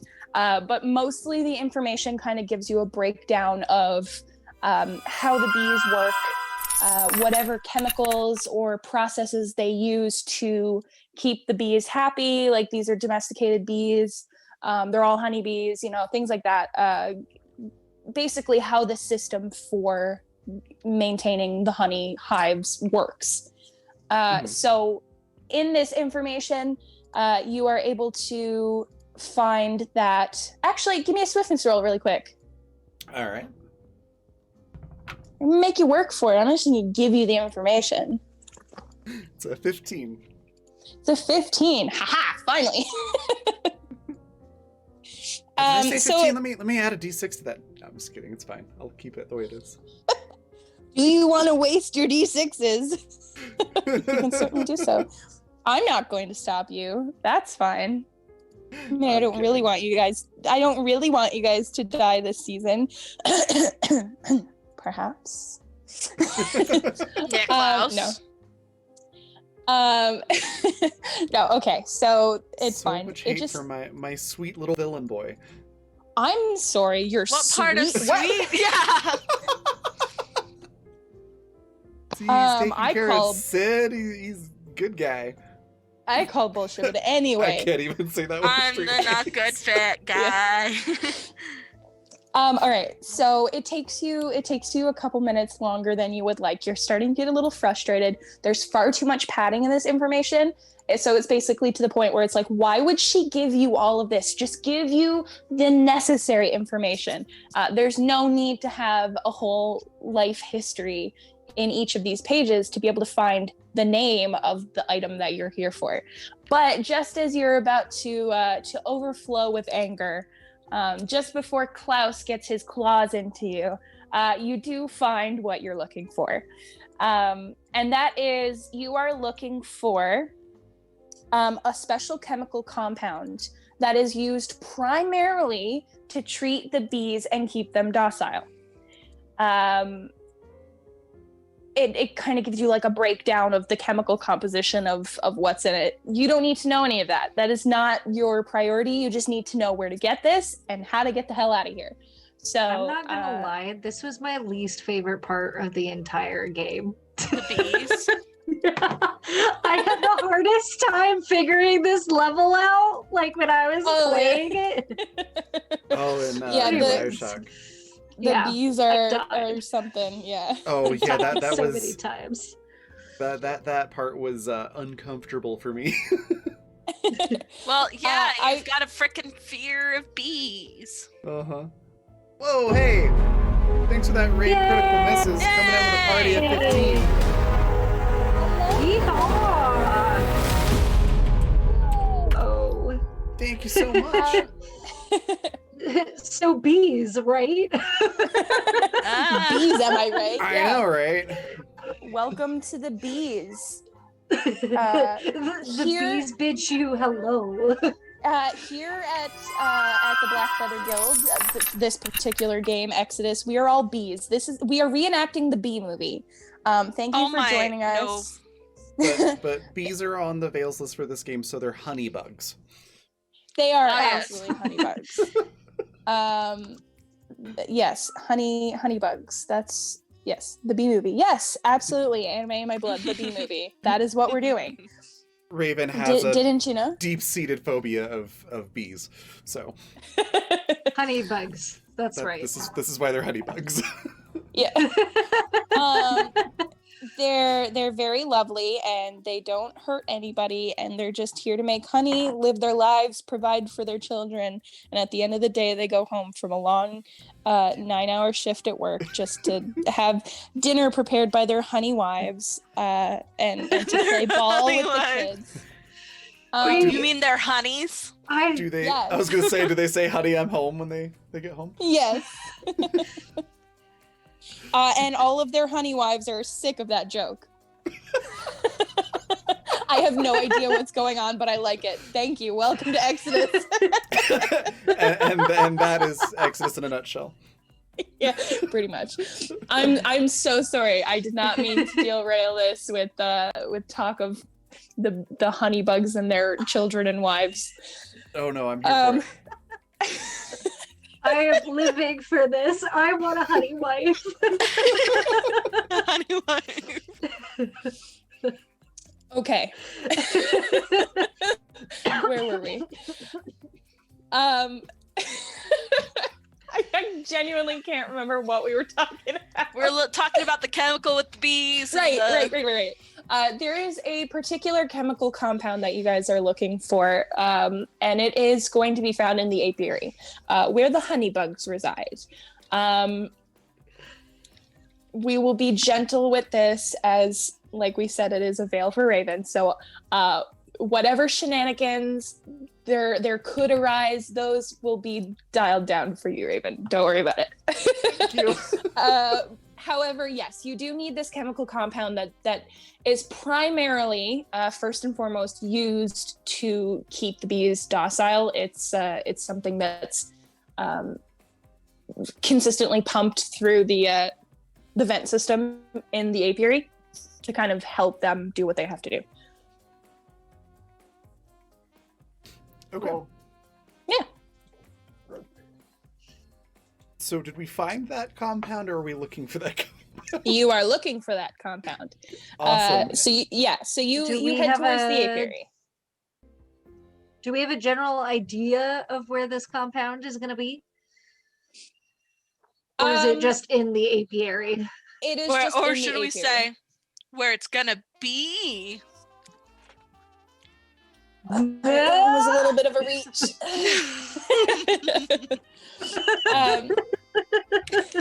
Well, So the Exodites know where the apiary itself is, but I would be willing to bet that none of you have actually been like in the functioning parts of where they keep the bees, just because obviously that was not your job. So you don't know 100% where the compound is. You just know where the apiary is. So you can move on towards the apiary and go from there. yeah, Pepper's like, oh, I like bees, and starts heading that way, actually with more fervor in her step than she has had since losing her dogs. So, Bunny, or Bunny, Bambi. Suddenly, Bambi is that Oh one my dog God. from TikTok. I just Which one? Bunny, I the just one had that this- presses the buttons.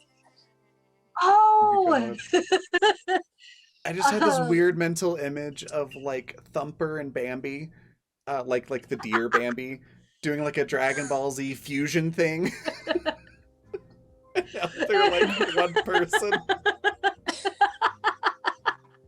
What's that? My Anyway, brain, I swear. Can I cash this brain in for a new one, please and thank you? Absolutely not. But Bambi, It's interesting.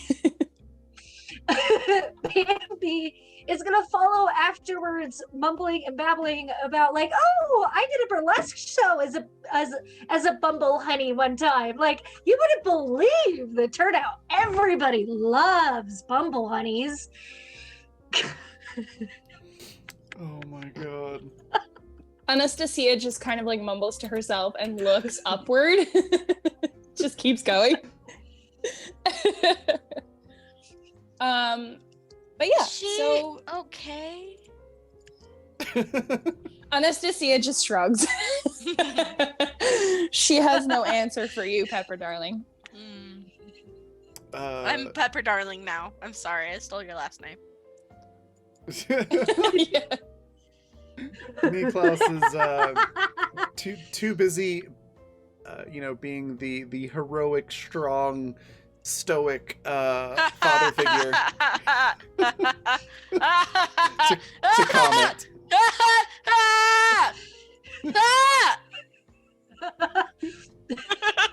What? You sound more manic than I am. Right? Oh my god. All right, so what was that about Niklaus being a good father? Yeah, he's, just being the heroic, stoic father figure. I will mute you. I'm hearing it twice because I hear it from upstairs and then over Discord or Zoom. Sorry, Anyways. I had to doubles. For Yeah, the yeah, joke. yeah. Okay, we all understand that Niklaus is none of these things and absolutely but- a total jackass. But Continue, in Ava. this singular moment, Niklaus is being a heroic, stoic, loving father figure for this Naturally. 30.2 seconds. Okay. Proceed. For those who haven't been keeping up this season, Niklaus is an absolute villain and none of those things. But for Sid, he's everything that we wanted in a player character. Yeah. The rest of y'all, well, maybe not Bambi, but the rest of everyone in the city can go, go get Shove sucked it. out an airlock. But Niklaus is like, I'm taking care of Sid. That's the And that's wrong it. game, Raven. There are no airlocks here. It's instead of going out into space, it's just going out into the ocean. It's fine. 601. And for those of you who catch us on our game on Saturdays, Niklaus is the rip of this game. Fair. Very fair. Vanessa and I are in our Saturday game as well, where I GM. So Jay says, yeah, fair. yep. Jake So can there you confirm. All right, so Bumble Honeys, Where were let's we? go. Yes. Oh my goodness. Okay, brain. Honeybees, Function, friendly clear. neighborhood. Okay. Oh my god, we are Um, all on one tonight. I am so sorry. Except for Bumble bunnies. Riley. Riley's just chilling over there. Riley is I the mean, I- sanest of us all, and her character's in the most danger. I did break out into song earlier. That's true. It was great. It was beautiful. I Highly recommend cried going and actual checking it out on the tears. VOD. Okay, so bringing the circus back. You guys start making your way towards the apiary where all the the honeybugs are residing. You know that you are looking for this specific instance of a chemical compound to be used with the antidote to the neurotoxin that is currently flooding all the areas of the city, or you can assume all the areas of the city. Right now, all you see is that it is creeping along the floors throughout the garden. Sound good? Yep. All right, so you make it to the apiary without any issue. Anastasia looks distrustful. That kind of look of her expression has not changed since the orchard. She's very on edge about the whole thing, and seems to find it a little strange that is the case. However, she does not verbally express that out loud for fear of jinxing something. So that's her attitude going into this. However, you guys make it into the apiary through the unlocked door. It is open to you. For the most part, it seems like there are only 2 levels to the building itself. There's a way down to like a basement area, and then the main floor. If you would like to go ahead and give me an investigation check, then we can get this ball rolling. Investigation check, you said? Yes, please. All right. My investigation 5. 17 for Bambi. Oh, that's a nat 1. Oh my god. 13 Had for to catch Sid. up sometime. 15 for Pepper. 15? Yes. You said a nat 1 for Niklaus. I forgot his name for a second there. Awkward. And that is a 21 for Anastasia. So Sid, you being carried by Niklaus, you are very certain that by the signs given to you, by the layout of this building and how everything is set up, you are 100% certain that you are to head towards the back section of the top floor, and that is exactly where you are going to go, because that's where the bees are. The honey bugs. Correct. Sid, you aren't so sure that that's correct. You have no evidence really of where the correct spot in this building is, but you're like, yeah, maybe not that direction. So that's you have to deal with that for Niklaus. But Pepper and Bambi, you guys, Anastasia kind of looks to you guys, and she kind of like points downstairs and says to you, "I'm fairly certain that all of the hives are kept in the basement, and that this is probably the first place we should check." Oh, hives. Wait, where are they? Oh, are we gonna tell them that? Well, I'm Bambi's- certainly not going to. Bambi's gonna look up the stairs at like the indignation and the amount of out of characterness that Klaus has shown us, and she's just gonna shrug her shoulders and be like, I mean, if we get into trouble, they'd help, but I love how you're all having this. Who's gonna tell him? Who's gonna tell him? Who's gonna tell him? Anastasia looks to you guys and she's like, "Well, perhaps it's a better idea to keep the young one out of harm's way, considering that she's not doing so well. So maybe 2 birds with 1 stone, perhaps."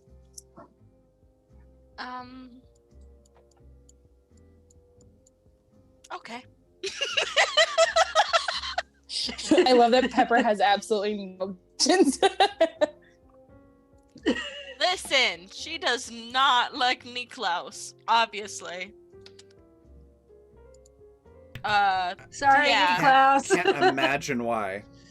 It's not like he's been actively snarking at her and So Niklaus and Sid, What?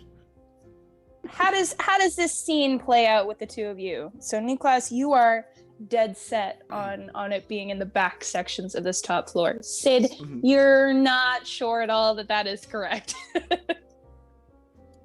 At the moment, no one has corrected Niklaus, so it's- No, absolutely not.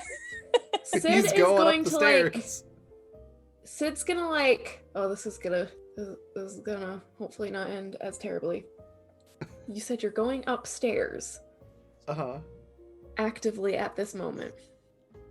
I mean, probably not far up the stairs. Why? So Sid's just gonna dead weight, just completely try and force all of her whatever inertia she can just towards the ground to just kind of pop out of Niklaus's hold. just Do I need to roll for this, or shall I describe what Niklaus does? Which would you prefer? Given the surprise that she's employing here, do you think Niklaus would have the reaction time? Would you like to roll for it, or does she just go? I'll roll for it. Okay, so you Miss- can roll swiftness for me, because it's not how well you catch her, it's how quick your reflexes are to stop her from dead weighting onto the ground.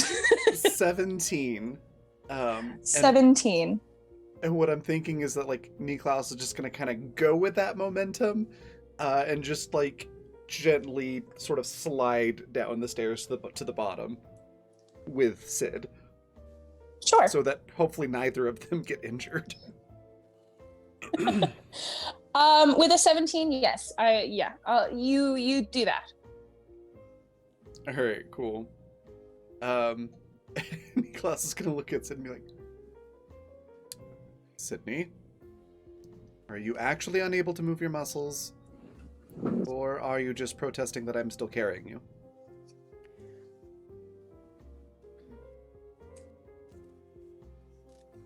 I think we might be getting ourselves lost. I'm fairly And then certain the Sid just papers- kind of turns her head to kind of motion towards look, nobody's coming the same direction as us. And Niklaus is now pulling out the papers and flipping through, and I'm fairly certain that check again, and we'll double check the directions. So it does not specifically say in the papers that she has given you where in the building itself that they are. So unfortunately, you kind of paw through these pages and you come up blank. All you have to go on is the certainty that you're correct and Sid's uncertainty and the absence of anybody else. Which, virtually any other character I've ever played would be like, yeah, that's probably a good sign that I should, maybe follow the group. Not Niklaus. Oh God. I think Niklaus will basically sit Sydney down and just be like, all right, you stay here. I will go check upstairs. If there's nothing there, I'll come right back. Does Sid still have a weapon? Like, imagine not the flamethrower, right? Sid has one more thing of ammo on the flamethrower. And then has her screwdriver. She has her screwdriver and her wrench and her pliers. Okay. In that case, I think Niklaus, if there is still a charge, Niklaus will, pick up the flamethrower and, set it up in your hands, help you hold it and point it. If anything that's not me or Bambi comes around the corner, you shoot it. I love that. Uh-oh. Okay. Boy, we really want a I'm glad to character see where death today, Niklaus's don't we? lines are. Yeah, Niklaus is going to head up the stairs and draw his pistol, and I'm gonna see if Klaus comes out at this point, because Niklaus is getting pretty concerned. All right, go ahead. Yup. So out of That's a character, 6. just as a little aside, there are no stairs up, but I thought that Sid's dead weight was so hilarious on the concept of going up the stairs that I mentally changed the layout of the apiary just to fit it. I thought you said there was an upstairs. No, there's the Yes, I main didn't level know and we a had basement. upstairs. There's stairs down.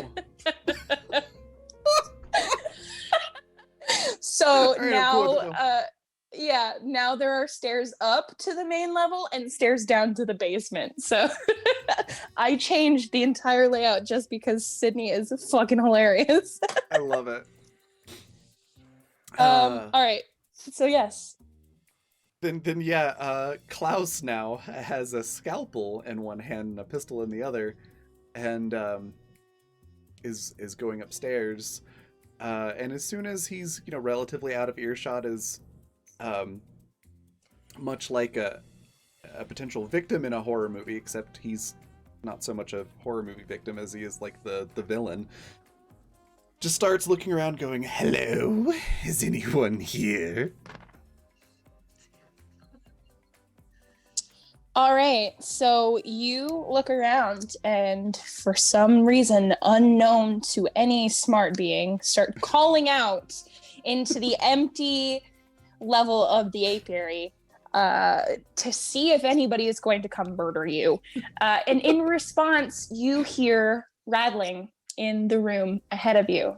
And with that, we'll go down to the basement. So Anastasia is taking Pepper and Bambi with her, correct? You guys are going to just follow her down to the basement? Yep. Okay. So yeah, you guys get down to the basement, and it is absolutely correct. This is the section that you are looking for.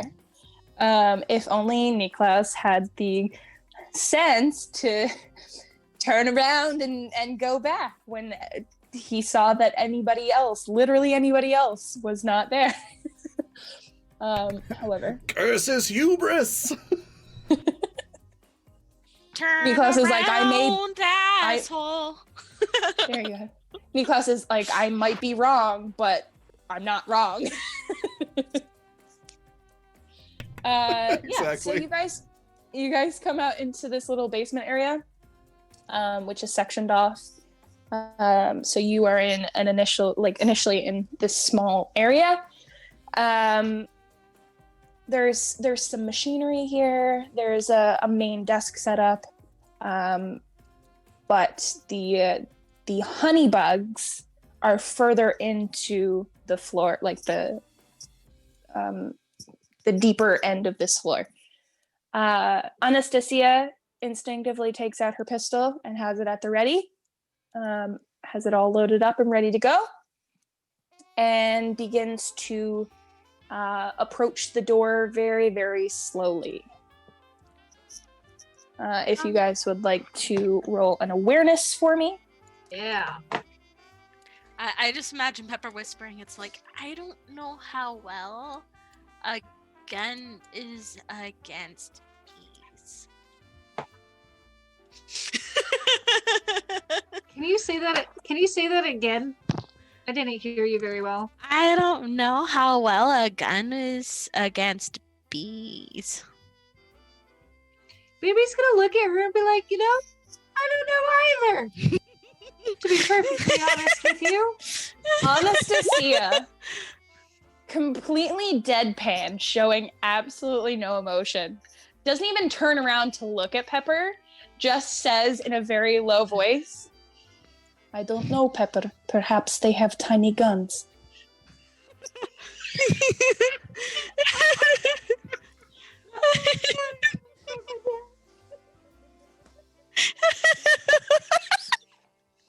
I got a nat 20, so 25 altogether.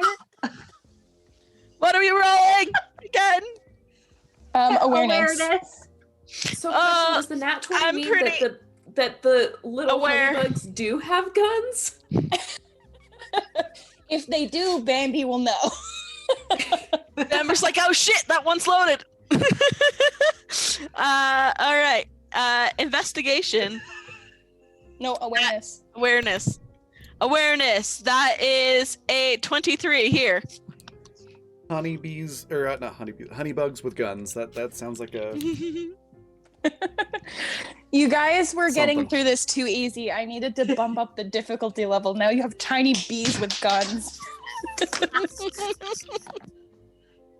Oh, Jesus. Anastasia is absolutely useless. It's okay. Yeah. I'm absolutely useless too. We have something in common. All right. So, Anastasia stops at the door. Absolutely useless. She Michael. stops at the. What is it? They have BB guns. Oh no! I mean, but BB guns could be baby guns, or it could be bumblebee guns, or I could go on. The bees have guns that shoot more bees. Okay. Moving on. Anastasia stops at the door with her gun raised, trying to listen very closely to see if there's anything rattling around inside the next room. And she seems very unsure. She's listening very, very hard to make sure that there's nothing there.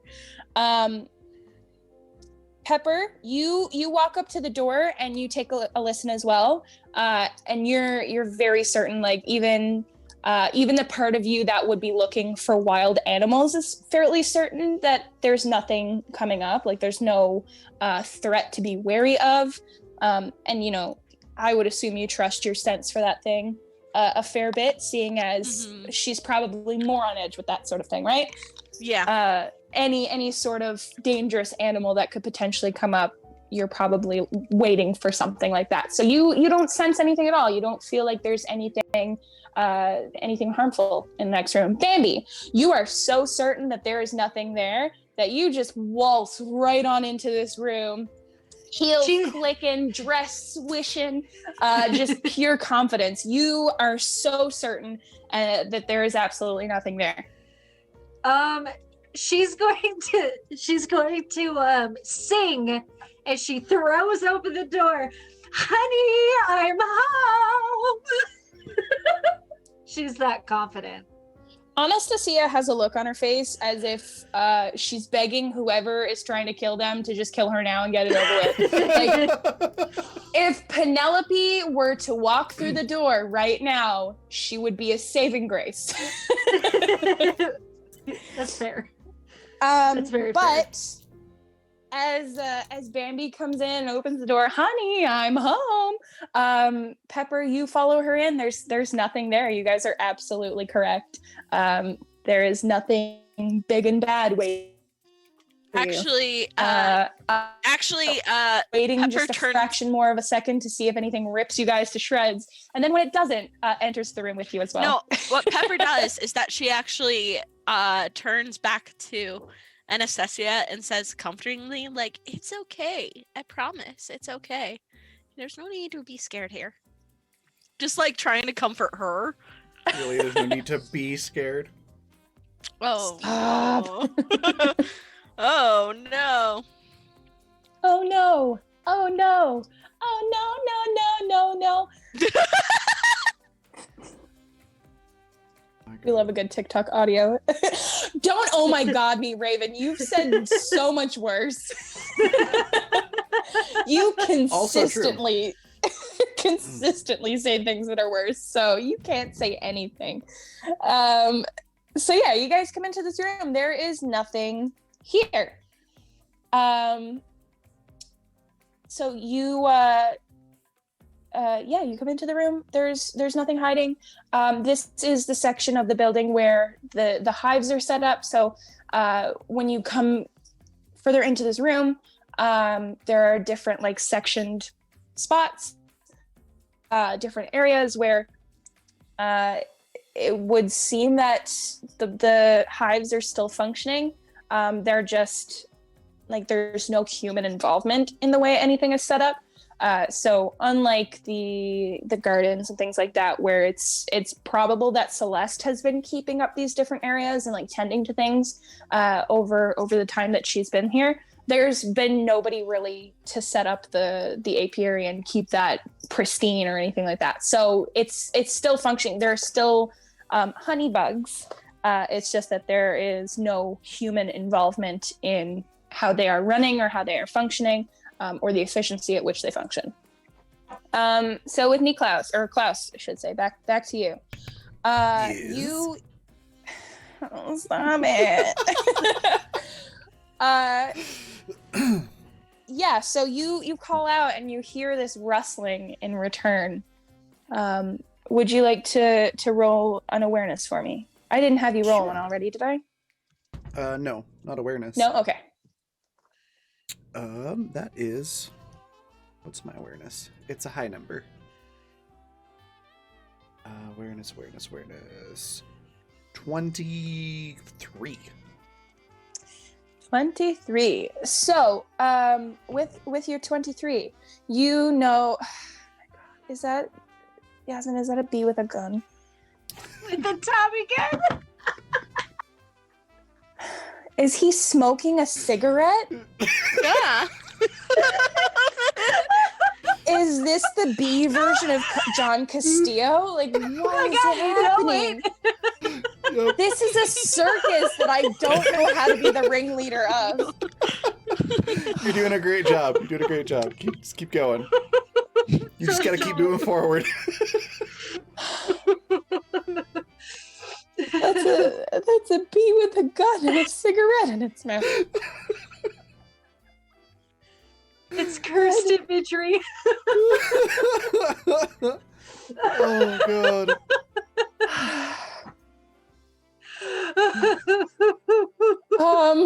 He's a mafia boss. So unbeknownst to you, Bambi is actually reenacting the Bee movie. And has fallen in love with a bee. Are they a mafia boss or a mafia queen? It's a mafia buzz. Queen bee. Get it? I dislike all of you very much. I'm gonna be stupid laughing for the next 24 hours about this. I would like to say that I am an innocent party here. Just putting that out Riley is there. the only one who has not given me a headache tonight. Probably because Sid is sick, but you know. Gives me a break from her trying to stab everybody with needles. So,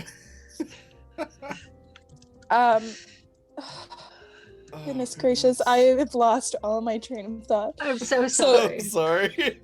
Something's coming through the door. That's the last thing I remember. Klaus has rolled a good awareness check. Okay, so Klaus, Yes. you are fully aware that the noise, the rustling that you're hearing, is coming from the section directly in front of you. So straight ahead, you're able to pinpoint that very, very easily. Do Okay. you continue to yell at it? I imagine there's sort of like this inner dialogue that's happening between, the part that's Niklaus and the part that's Klaus. And Niklaus is urging you, we have to hurry up and get the supplies so we can make the antidote, get the hell out of here. And Klaus is just, responding back like, maybe the supplies are in there. And in the end, Klaus wins out and goes through the door, albeit quietly. He stops calling out and just sort of, probably in an exaggerated fashion, tiptoes into the door, into the room. If you were not so afraid of bees, I would have the perfect foe for you to fight. However, Sorry. No, that's perfectly fine. Since you are, however, have an aversion to bees, I will save the very nasty foe for another time. Cool. But just to let you know, he was really cool. Like if you want to make him a fly instead of a bee, that's cool. Just nothing with, stripes and stingers. Interesting. So winged bugs don't freak you out, but It's bees literally specifically. It's literally just any flying bug with a stinger. I had a bad experience as a Interesting. small child, and it literally traumatized me. All right, let's in that case, let's change them up a little bit. I will not stop anybody else from imagining honey bugs. However, for Raven, we will change the terminology. There are no Perfect. honey bugs here. So Klaus, you wait here on the top of this landing, and you hear the rustling coming from ahead of you. And if you listen close, you can hear kind of like the sound of insects, we'll say. Okay. And the rustling stops. But then as you kind of approach, the sound of insects kind of gets a little bit louder and louder and louder until the figure of what you can only assume was once a man looms up in the doorway. And this is kind of like a mixture of the typical scene that you've come across with these splicers, these spliced citizens before, but then something completely new and specific to the location that you're in. So he's quite a tall gentleman. At one point, he had like a very pristine white button-down shirt, but the sleeves are rolled up to his elbows. And then at one point he also had suspenders, but one of them is like fallen off and down off his shoulder and broken, and it like drags on the floor. And then he's wearing pants and he's missing a shoe. However, as you kind of take this man in, you see kind of a familiar sight. There are sores kind of growing off one side of his face. It looks as if that skin has become very droopy, so it drags down the side of his face and kind of interacts with the way his eye shape works, and the corner of his mouth is pulled down by the weight of the skin. there are sores all over his arms that are weeping liquid, and some of them are weeping blood, and it stains his clothes and makes him look dirtier as well. But you also notice immediately just the striking way in which there are insects crawling all over his arms. And they seem to they take off from his body and kind of fly around in the air surrounding him, only to land on a different part of his body. And then you notice that, they kind of stick to the weeping areas of his arms, and they kind of vibrate their wings a little bit. These tiny flies, we'll say, that stick to him. And he tries to grin at you, and only one side of his face pulls up into a grin, because the other side is so droopy with that skin that's kind of hanging off of his face. And he looks at you and he goes, "It's been so long since I've had someone to play with. Did you come just to see me?" Why, no, I did not come just to see you. But let's play catch. And Klaus just fires his pistol at the guy and goes, "Catch!" All right, perfect. So I will get you to roll accuracy for me, and I will roll on dodge with disadvantage, because he's not, first of all, he's not expecting you to shoot at him. Second of all, I don't think he really gives a fuck. We're gonna play a game of bullet catch. Accuracy. That's 5 plus whatever I roll. All right. Let me go through my 700 different documents to find what stat sheet I'm supposed to have open. It's a nat 20. Oh, okay. It literally doesn't matter. I rolled a 7. So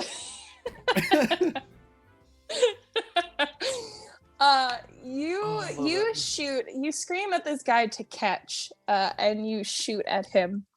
And it's like he doesn't even have the time to blink. You don't see any movement from him whatsoever. You just hit him point blank,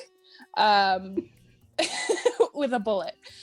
And as you do, it hits him in the chest. And as it kind of goes through the skin, you see a swarm of flies kind of bubble up from the wound and take off into the air. And he kind of lets out this mangled scream, but it's not so much in pain as it is in rage. And he lifts his hands and holds them out towards you. And swarms of these flies take off from his arms and hands and encircle you, and kind of blind you as they become almost like a solid cloud in front of you. Yeah, so what's your initial reaction to that? And also, I'll get you to roll me a d6 damage as well, because you got him super... Actually, no, you rolled a nat 20. Give me 2d6. Oh, sweet.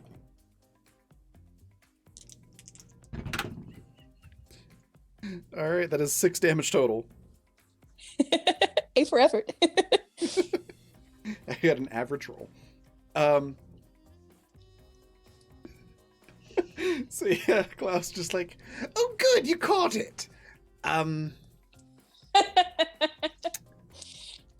This is getting a bit buggy.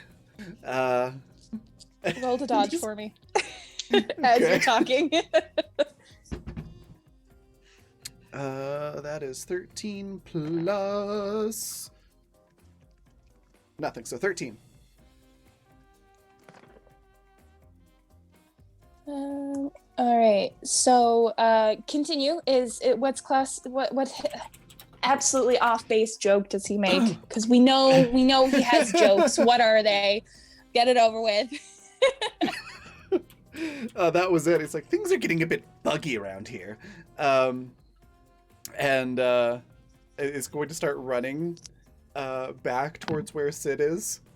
Hey, Claus, is it beginning to look a lot like Christmas? No! No! I draw the line! Oof. Oof. What was your dodge? Your dodge. What was your dodge, Raven? 13. Okay.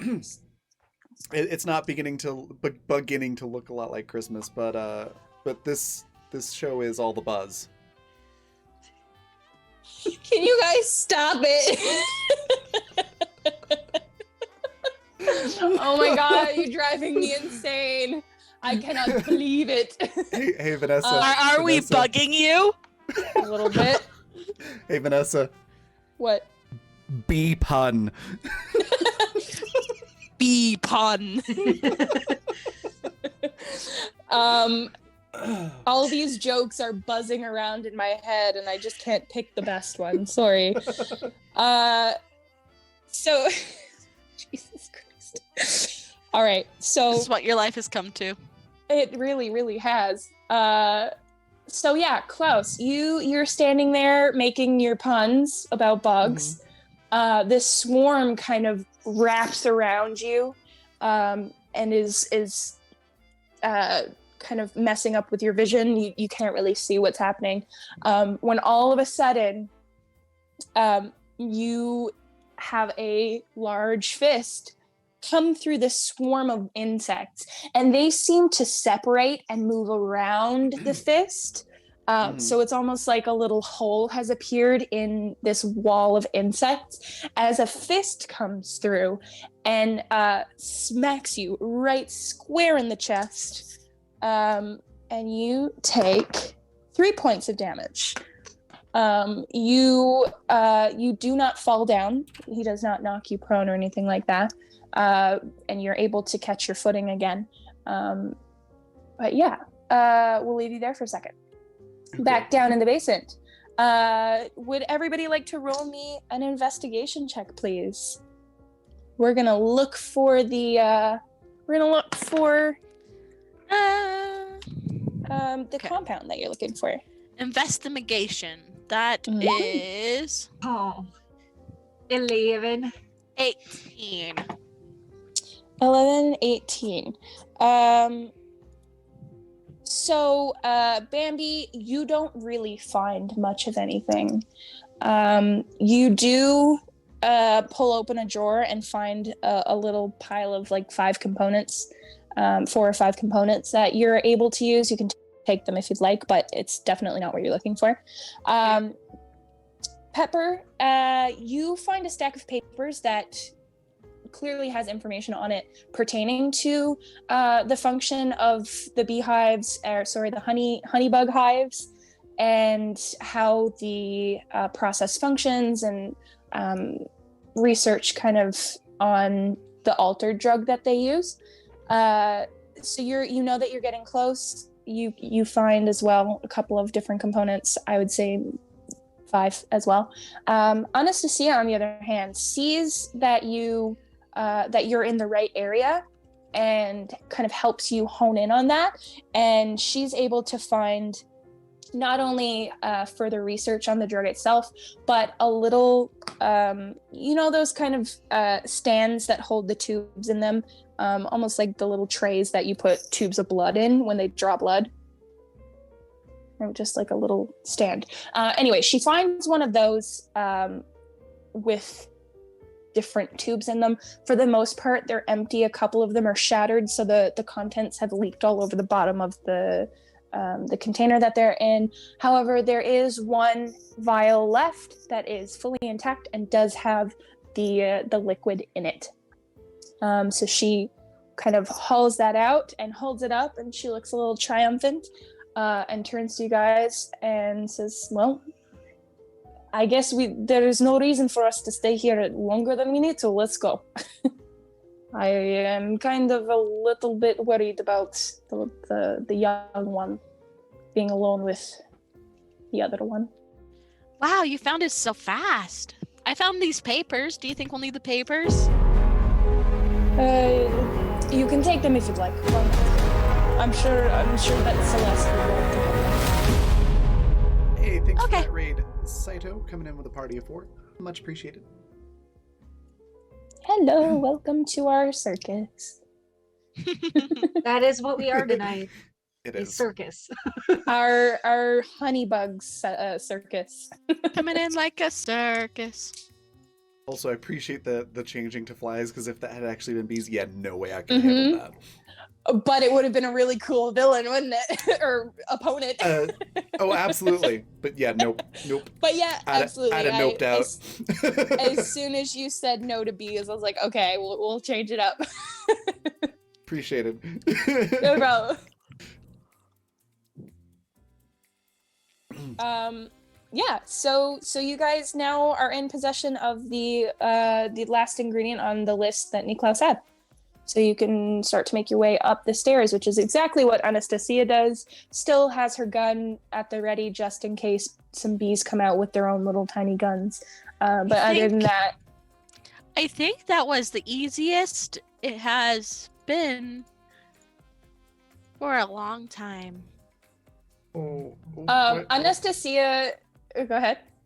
Why you gotta jinx it like that, Ruben? Yeah, Anastasia like closes her eyes and says something to herself in Russian, and then opens her eyes and looks at Pepper and tries to make her expression a little nicer because, you know, it's Pepper and she's fond of Pepper, and she's just like she just shakes her head. She's like, No. please don't jinx us. Oh. And as she passes by the front desk, she kind of like knocks very quickly on the wooden surface. Oh. She watches Anastasia do that, but she doesn't really know much about wives' tales and old wives' tales and things like that, like jinxing and things like that. So she isn't very familiar. So she just kind of observes her do that, like looks at her, looks at the table, and then knocks on the table too, like once, and looks at her like, did I do it right? Anastasia just gives her a little nod.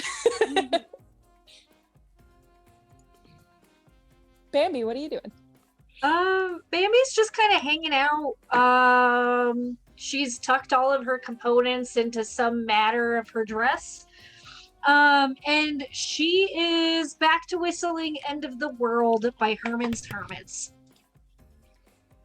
All right. So you guys come up the stairs and find Sydney sitting at the base of the stairs. Sid, you have been instructed to shoot at anything that's not Bambi. What do you do? Who comes up first? Are we really going to do this? Anastasia comes up first because she was leading them. I'm sorry, I'm following orders. Are you telling me that you are going to use your flamethrower on the woman who is guiding you through the city? Yes. Oh no. You should have let Bambi come up first. Bambi's just like la-di-da-di-da-di-da. Oh my god. Sweet honorable Jesus. I mean, we could do this. We could slow it down a little bit. Like Sid starts like loading the flamethrower as Anastasia comes up. So is Anastasia gonna say anything to try and prevent Sid from firing? Listen, this is your rodeo now. These are your clowns in your circus. You were instructed to do a thing. You tell me, is your flamethrower already loaded or not? What would Sid have done? Sid would have loaded the flamethrower because Sid was bored. All Would it right. Would it be possible to have Klaus's next thing happen next, which might change Sid's attention?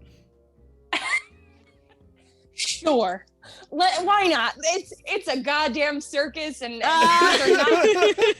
these are not my monkeys anymore. So sure, what does Klaus do? Sure, what the fuck? So with the bug thing, like, well, first of all, as soon as Klaus gets hit, he's gonna go, that tickled. And then he's gonna go, I see you're from the way of the hidden fist. I'm from the way of running away. He starts booking it back towards the stairs, yelling, Sid, get ready with the flamethrower. We've got some bugs to exterminate. Okay. Does Klaus specify that the bugs are coming with Klaus?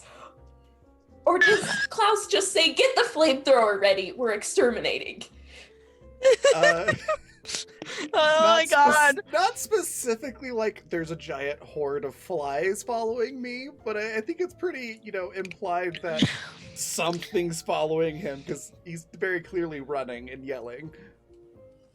Okay, so what would happen in my eyes? Anybody feel free to jump in and change things. So Anastasia comes around the corner. Sid is ready to shoot her. And then here's Klaus and just like kind of just like not really any expression. Just like turns to the side and like points the flamethrower in the direction that Klaus is coming from. Well, yeah, so absolutely. If that's the way Sid would react. The only thing I could say from Anastasia's point of view is that the moment she comes around that corner and Sid makes any motion to raise the flamethrower, Anastasia immediately has her gun up again. But yeah, if Sid turns away and disengages, she puts it back down and looks toward where Niklaus or Klaus is screaming. See, Yep. Klaus saves the day. That is still up for debate. We'll see what happens. And I didn't do that just to be nice. That's really what Sid would have done. I believe No, it. So that's we shoot, believe it. Anastasia. Riley, I am 100% confident from what you have told me of Sid, both on and off stream, that I was in very real danger and I was scared. So I absolutely am. Yeah, I'm fully aware that you would have done that. But when Anastasia like pulls up her gun and then you turn away from her, she like takes a moment, like clutches at her chest, and she's like, "For the love of God, kid, you almost scared the fuck out of me." Sid just like kind of like and just like looks over and is just like this very helpless look towards Anastasia. But then like she probably catches it as Sid like turns back to face the direction that Klaus is coming from, just like no emotion. All right, so Pepper and Bambi, what do you do upon hearing Klaus scream?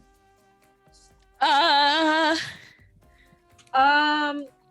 gonna warm up her pipes in case something gets past Sid. Da-da-da-da-da-da-da-da. Bambi just starts doing scales. I mean, Pepper readies her elephant gun. All right, so Klaus, Yes. you come barreling down the stairs, followed in very, very short order by a swarm of flies. Flies. Which are very much on your tail, and swarming around you. You guys at the base of the stairs see this, Klaus coming down the stairs, followed by bugs. And Anastasia readies her gun once again. But seeing these bugs, she knows that they don't have tiny guns, so that's good. She readies her gun. Pepper, your gun is readied. Bambi's doing scales in the background. Sid with her flamethrower. Klaus is barreling down these stairs, and at the top of the steps, yeah. Actually, I just wanted. Is there a banister to these stairs? Like a Sure. good size. I want to ride the banister down. Oh boy. The fucking Joker. Am I wrong? No. Very much Roll- influenced by Mark Hamill's Joker, yes. So that's Just- absolutely just- fair. Raven, just skillfulness, please. Okay.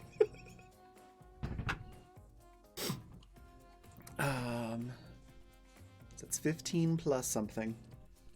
5, so 20. Yes. You slide down the banister. So he's just sliding down the banister going, shoot them, shoot them, shoot them! Pointing back behind him where all the bugs are. As soon as Klaus would have like been out of the way and the bugs are in range, Sid just like cocks the flamethrower and just like, and Sid is like still kind of like sitting on the ground at this moment, or like on a bench or something, I imagine. So Sid's just like with the little energy that she has. Yeah, so you open fire, a stream of flame straight into these bugs, which all perish at the hand of being burned alive. And when you stop firing into the massive bugs, which has now mostly been cleared away, you see at the top of the stairs the hulking figure of this Of Shia LaBeouf. Yes, absolutely. Shia LaBeouf standing there. No. This splicer standing at the top of the stairs. An absolute behemoth of a man. Just very, very tall and imposing. And you see the same thing that Klaus saw upon entering into this room, of this, bugs everywhere. They're still crawling out of the bullet wound in his chest and like crawling up his neck. They're clinging to the weeping sores on his arms and crawling in and out between his fingers. And he gives you the same kind of manic grin that he gave to Klaus, where one side of his face is still drooping, and his eye being pulled down on that side, and just kind of like the happy kind of grin on the other. And he looks down at you and just goes, "More friends! I haven't seen this many people in so long. I'm so excited to play with you." And I think that's where we'll end the session. No! Gonna end the finale right there. Oh my gosh. Yeah, I love it. yeah, It's something I would absolutely. I do. think that's where, yeah. Well, you guys will just have to tune in next season to see what happens with this this bug slicer, right? So if you want to Indeed. see what happens, if you want to see if Anastasia does in fact get taken out by a 15-year-old, certainly tune in next season when we figure that out. Yeah, so Exodus will be back January 6th. It will be the first episode of season 2 for this particular show. Yay! And all of this season, for all of the shows, will be on YouTube, which is... I think this is the right shortcut for it. Maybe, possibly. No. Doesn't look like it. I'll get it in chat. But yeah, before we head off and go on a raid and whatnot, we are going to go through our favorite parts of the session, season, let everybody tell us where we can find them and everything. And it's going to be awesome. And let's start with Vanessa. In terms of favorite part, I always struggle to pick a specific point. Really being prepared to get my ass blasted by a flamethrower was definitely something. So shout out to Riley for that one. But just in general, the way you guys kind of pick it up when I slow down a little bit, or if there's any uncertainty and you guys just kind of fill in that gap with absolutely lovely character play and banter and stuff like that, is one of my absolute favorites. I am always so grateful for you guys picking up where I slack off and when I'm unsure and, kind of offering me different routes to go down. I always joke about my monkeys and my circus, but you are all absolutely my monkeys. and I love this circus very much. So I'm always extremely grateful to you guys for all the help that you give me, especially because this is my first time GMing. So absolutely eternally grateful to you guys for being such a wonderful cast and helping me out. But other than that, you guys can catch me on Saturday for the last episode of Animus for this season, which I'm super, super excited about because Animus is always a lovely time. And if any of you here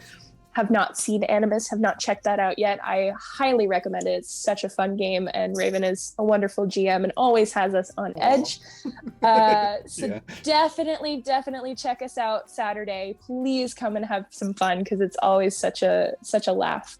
And then as for me, you can also find my art and things like that on my art Twitter, which is at Peppero Draws, and that's Peppero like the candy, as well as on my Coffee page, which is coffee.com/Peppero Princess.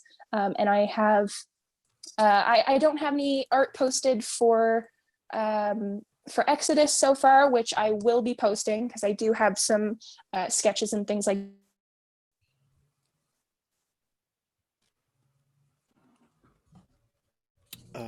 Sorry, my audio completely cut out there. What was the last thing that you Animus said there, character. Vanessa? Yeah. Sorry, my audio completely cut out. What was the last thing that you said? Oh, I'm just talking about. I will be posting art of Exodus on my social medias. So if you want to take a look at those, but I also do have my my Animus stuff posted on my Coffee page. If you would like to see some of the characters from that, as well as the Tikva characters that we did in our past seasons. So if you want to take a look at those, certainly do so. Stop on by, say hello. I'm always happy to see new friends. So if you'd like to do that, then you can certainly do so. Fantastic.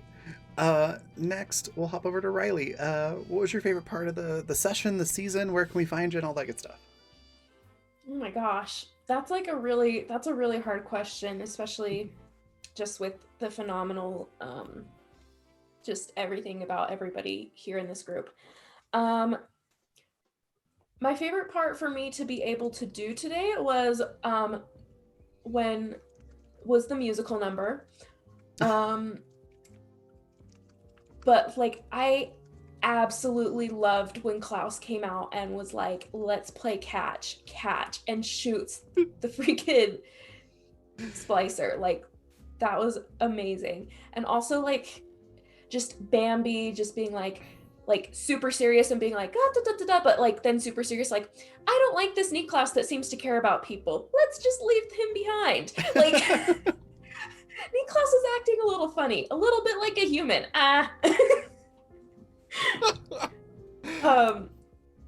And then just like Pepper just like sitting there like being super timid. Like, I don't know, Rowan, you've brought like a life to Pepper that's just like exactly what's needed to like balance out the group. Like Pepper Ann is just so cute.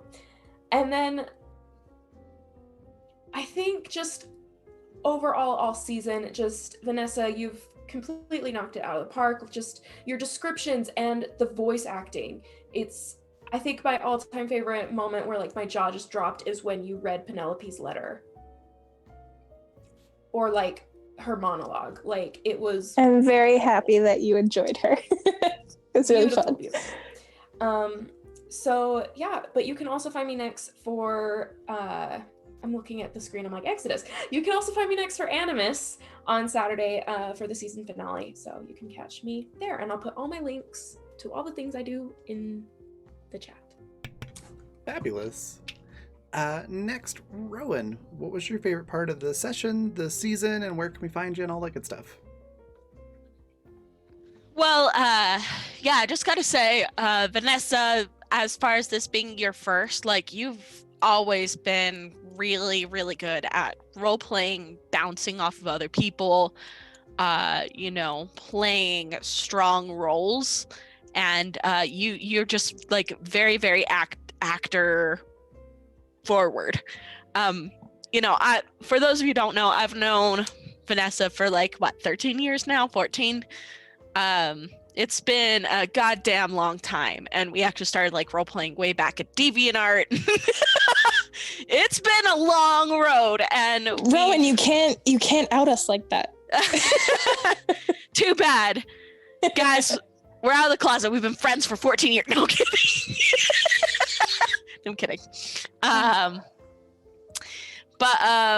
Yeah, so we have a long history. You've come a long way, and you've really done an incredible job here. Like, as far as like performance, the different characters, yeah, it has been a learning experience for some things, just figuring out like pacing and things like that. That's typical stuff, but I knew you'd be able to do a wonderful job, and you did not let us down.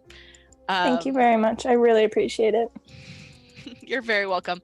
As far as my favorite things, it has been very interesting, I have to say, having like a villain in the party. Like, the dynamic has been very, very, very different from other games we've been in,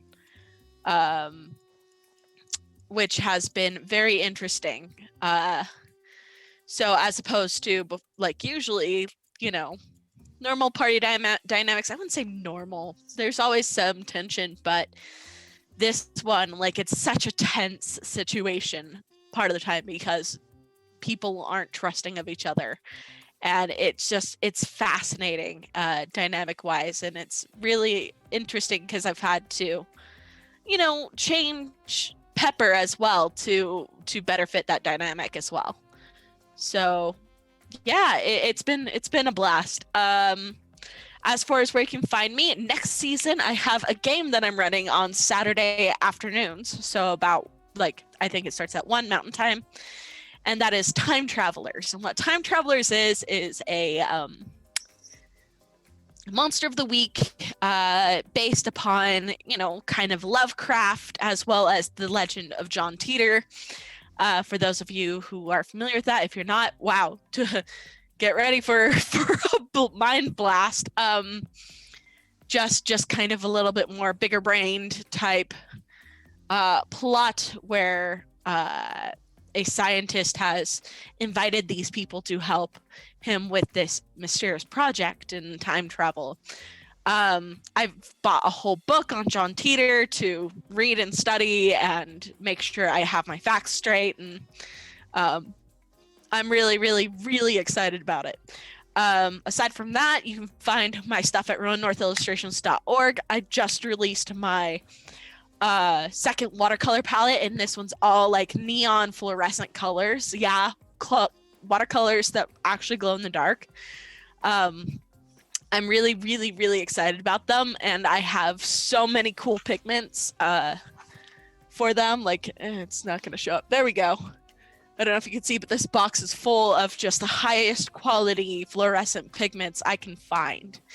The highest quality glow powders, things like that, and just please support me in my paint making ventures. I'll post a link in chat. Fantastic. Next we've got Yasmin. What was your favorite part of the session, the season, and where can we find you and all that good stuff? The session probably had to be literally dying of laughter after every single pun between cast and audience. I am officially dead. And as for the season, there's so many incredible moments of this, and I could only attribute that to V being as absolutely incredible as a DM as she is. The world that we're walking through is absolutely rife with detail. It's beautiful. There have been times where it felt like we were walking through the game, but like an entirely alternate world of it. And your attention to detail and your commitment to our wild characters in your incredibly serious storyline, it's been absolutely delightful, and I've looked forward to this every week, or when we have been able to play. And you can find me next. The season finale of Neon Devils is this Friday. We get started at 11 a.m. Pacific Standard Time or noon Mountain Standard Time. Neon Devils does not resume In January, we will be doing a new game Friday mornings, inspired by the comic book that I am illustrating, which I'm really looking forward to. It's a absurd, surreal horror. And I am really excited to get into the details of DMing this particular storyline. And then I occasionally draw on my Twitch here. So if you're interested in my art or watching any, oh, I almost knocked the light over. Oh, no. Interested in seeing any of my artwork or drawings, you can always give my name, Bodelia, a follow here on Twitch, or follow me on Twitter at White Tatiana Art, where I post a bunch of stuff. I'll put a link to my shop. There is a 20% coupon code called Holiday20 going on right now, for anybody that's looking for new apparel with artwork that I've designed on it. So yeah. Awesome. Yeah, that comic is going to be awesome, and I'm also super excited for the game next season. Around that. It's Yeah. gonna be fun. I'm gonna play Mare again, the character I did for our one shot of that world Yes. this season. I am Um, so stoked. Me too. That just leaves me. So my favorite part of the session, that's hard to pick one because the whole thing was a lot of fun. I really enjoyed. I enjoyed Bambi's like. I have this really smart idea, and I'm calmly sharing it and everything, and then, nobody's paying attention. That was just kind of funny. And I liked how Rowan portrayed Pepper being sort of more like insecure or nervous without the dogs. So it was really good insight into like just how much Pepper relies on them. So that was kind of cool. All of the things that Sid did, ragdolling to get out of being carried and being fully ready to just barbecue Anastasia. Oh my All that. god. You had me scared. I was like, are we really doing this? We're gonna get the friendly fire here. But yeah, the whole thing was just fantastic. And yeah, the little boss battle guy at the end is super creepy. Well done. And then for the whole season, I don't know. I enjoyed the whole thing. Vanessa's voice acting is just phenomenal. I loved all of that, and just how fun this world is to play in. And the system's pretty solid too. So your first time GMing and just making a system to go with it, it's amazing. And I really liked Sid's quirkiness this whole season, especially with the like random blood draws. And Pepper Ann makes a fantastic antagonist to Niklaus and vice versa, I think. I really enjoyed the sort of, not exactly rivalry, because more like being each other's nemesis. Absolutely. But it's been a lot of fun to play that. And then Bambi, no pun intended, is just a darling. Absolutely love Bambi. And I love how you take Bambi from being sweet and happy and just, kind of happy-go-lucky to, literally bashing a lady's face in with your high heel. It's just Bambi. That's how she rolls. As you Yeah. do. As you would. Yeah, as you do, It's normal. What? I don't know what you're And, talking about. Niklaus and Klaus, that combo is the first time I've ever played a villain as a player character. I've played plenty of them as a GM, but it's different when it's a player character. You have to be a little bit more careful in how you do things, so that you don't just die right off the bat. Hey, thanks for that follow. And I love doing his voice. It's so much fun. I absolutely love doing the Klaus voice, which is definitely built on Mark Hamill's Joker, which is another just phenomenal voice. So yeah, I had a lot of fun this season. I'm really looking forward to next season and seeing if Klaus, bites the dust right off the bat or not. I'm sure we'll be seeing a lot more of Klaus. Don't worry. I also, now that I have this season under my belt, and I kind of feel a little more confident with kind of I don't know, corralling monkeys, I would say. I do feel a little more confident kind of going into the second season. So I'm really, really excited. Awesome. I'm incredibly thankful that I have you guys to come along with me, and that you guys are the first ones to kind of help me through this learning process. So I promise you I'm going to give everything I have to the second season just to make it really incredibly fun for you guys, and I hope you enjoy it. Absolutely. And then, yeah, you can find me next Friday at noon Mountain Time, 2 p.m. Eastern for the finale of Neon Devils. I'm really sad that that's ending, even though I'm super excited about the other game that's going in that same spot. But that's going to be a lot of fun. I'll be playing Cat Continuum there. And then I'll be producing the finale for School Days on Friday night. That's at 6 p.m. Eastern, 8 p.m. Strike that, reverse it. 6 p.m. Mountain Time, 8 p.m. Eastern. And then Saturday, 6 p.m. Mountain, 8 p.m. Eastern, the season finale for Animus. And that's going to be a lot of fun and probably a lot of feels, because the crew's currently at the cemetery where one of the crew members' spouse is buried. And We the didn't crew- forget that you threatened us as well. You threatened us at the What? cemetery. No. That Yes. sounds like my least favorite thing to do. Raven. It's going to be really goodness. good. I'm really excited about it. And of course, that'll be continuing on next season as well. So after Saturday, we're going to have a break for the rest of December from tabletop, while I get things ready for the next season with the new shows and everything.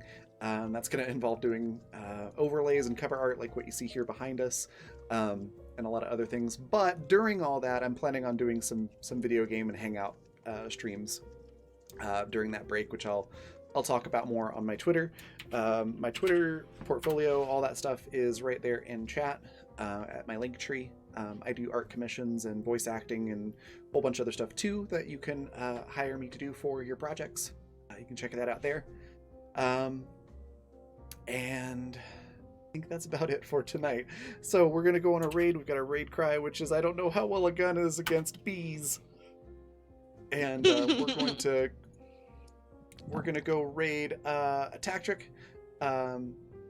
Fantastic person and streamer. He's going to be in a show or two next season as well. Definitely go say hi and give him a follow if you're not doing so already. And thank you again, everyone. I will see you all on Friday. Bye, everybody.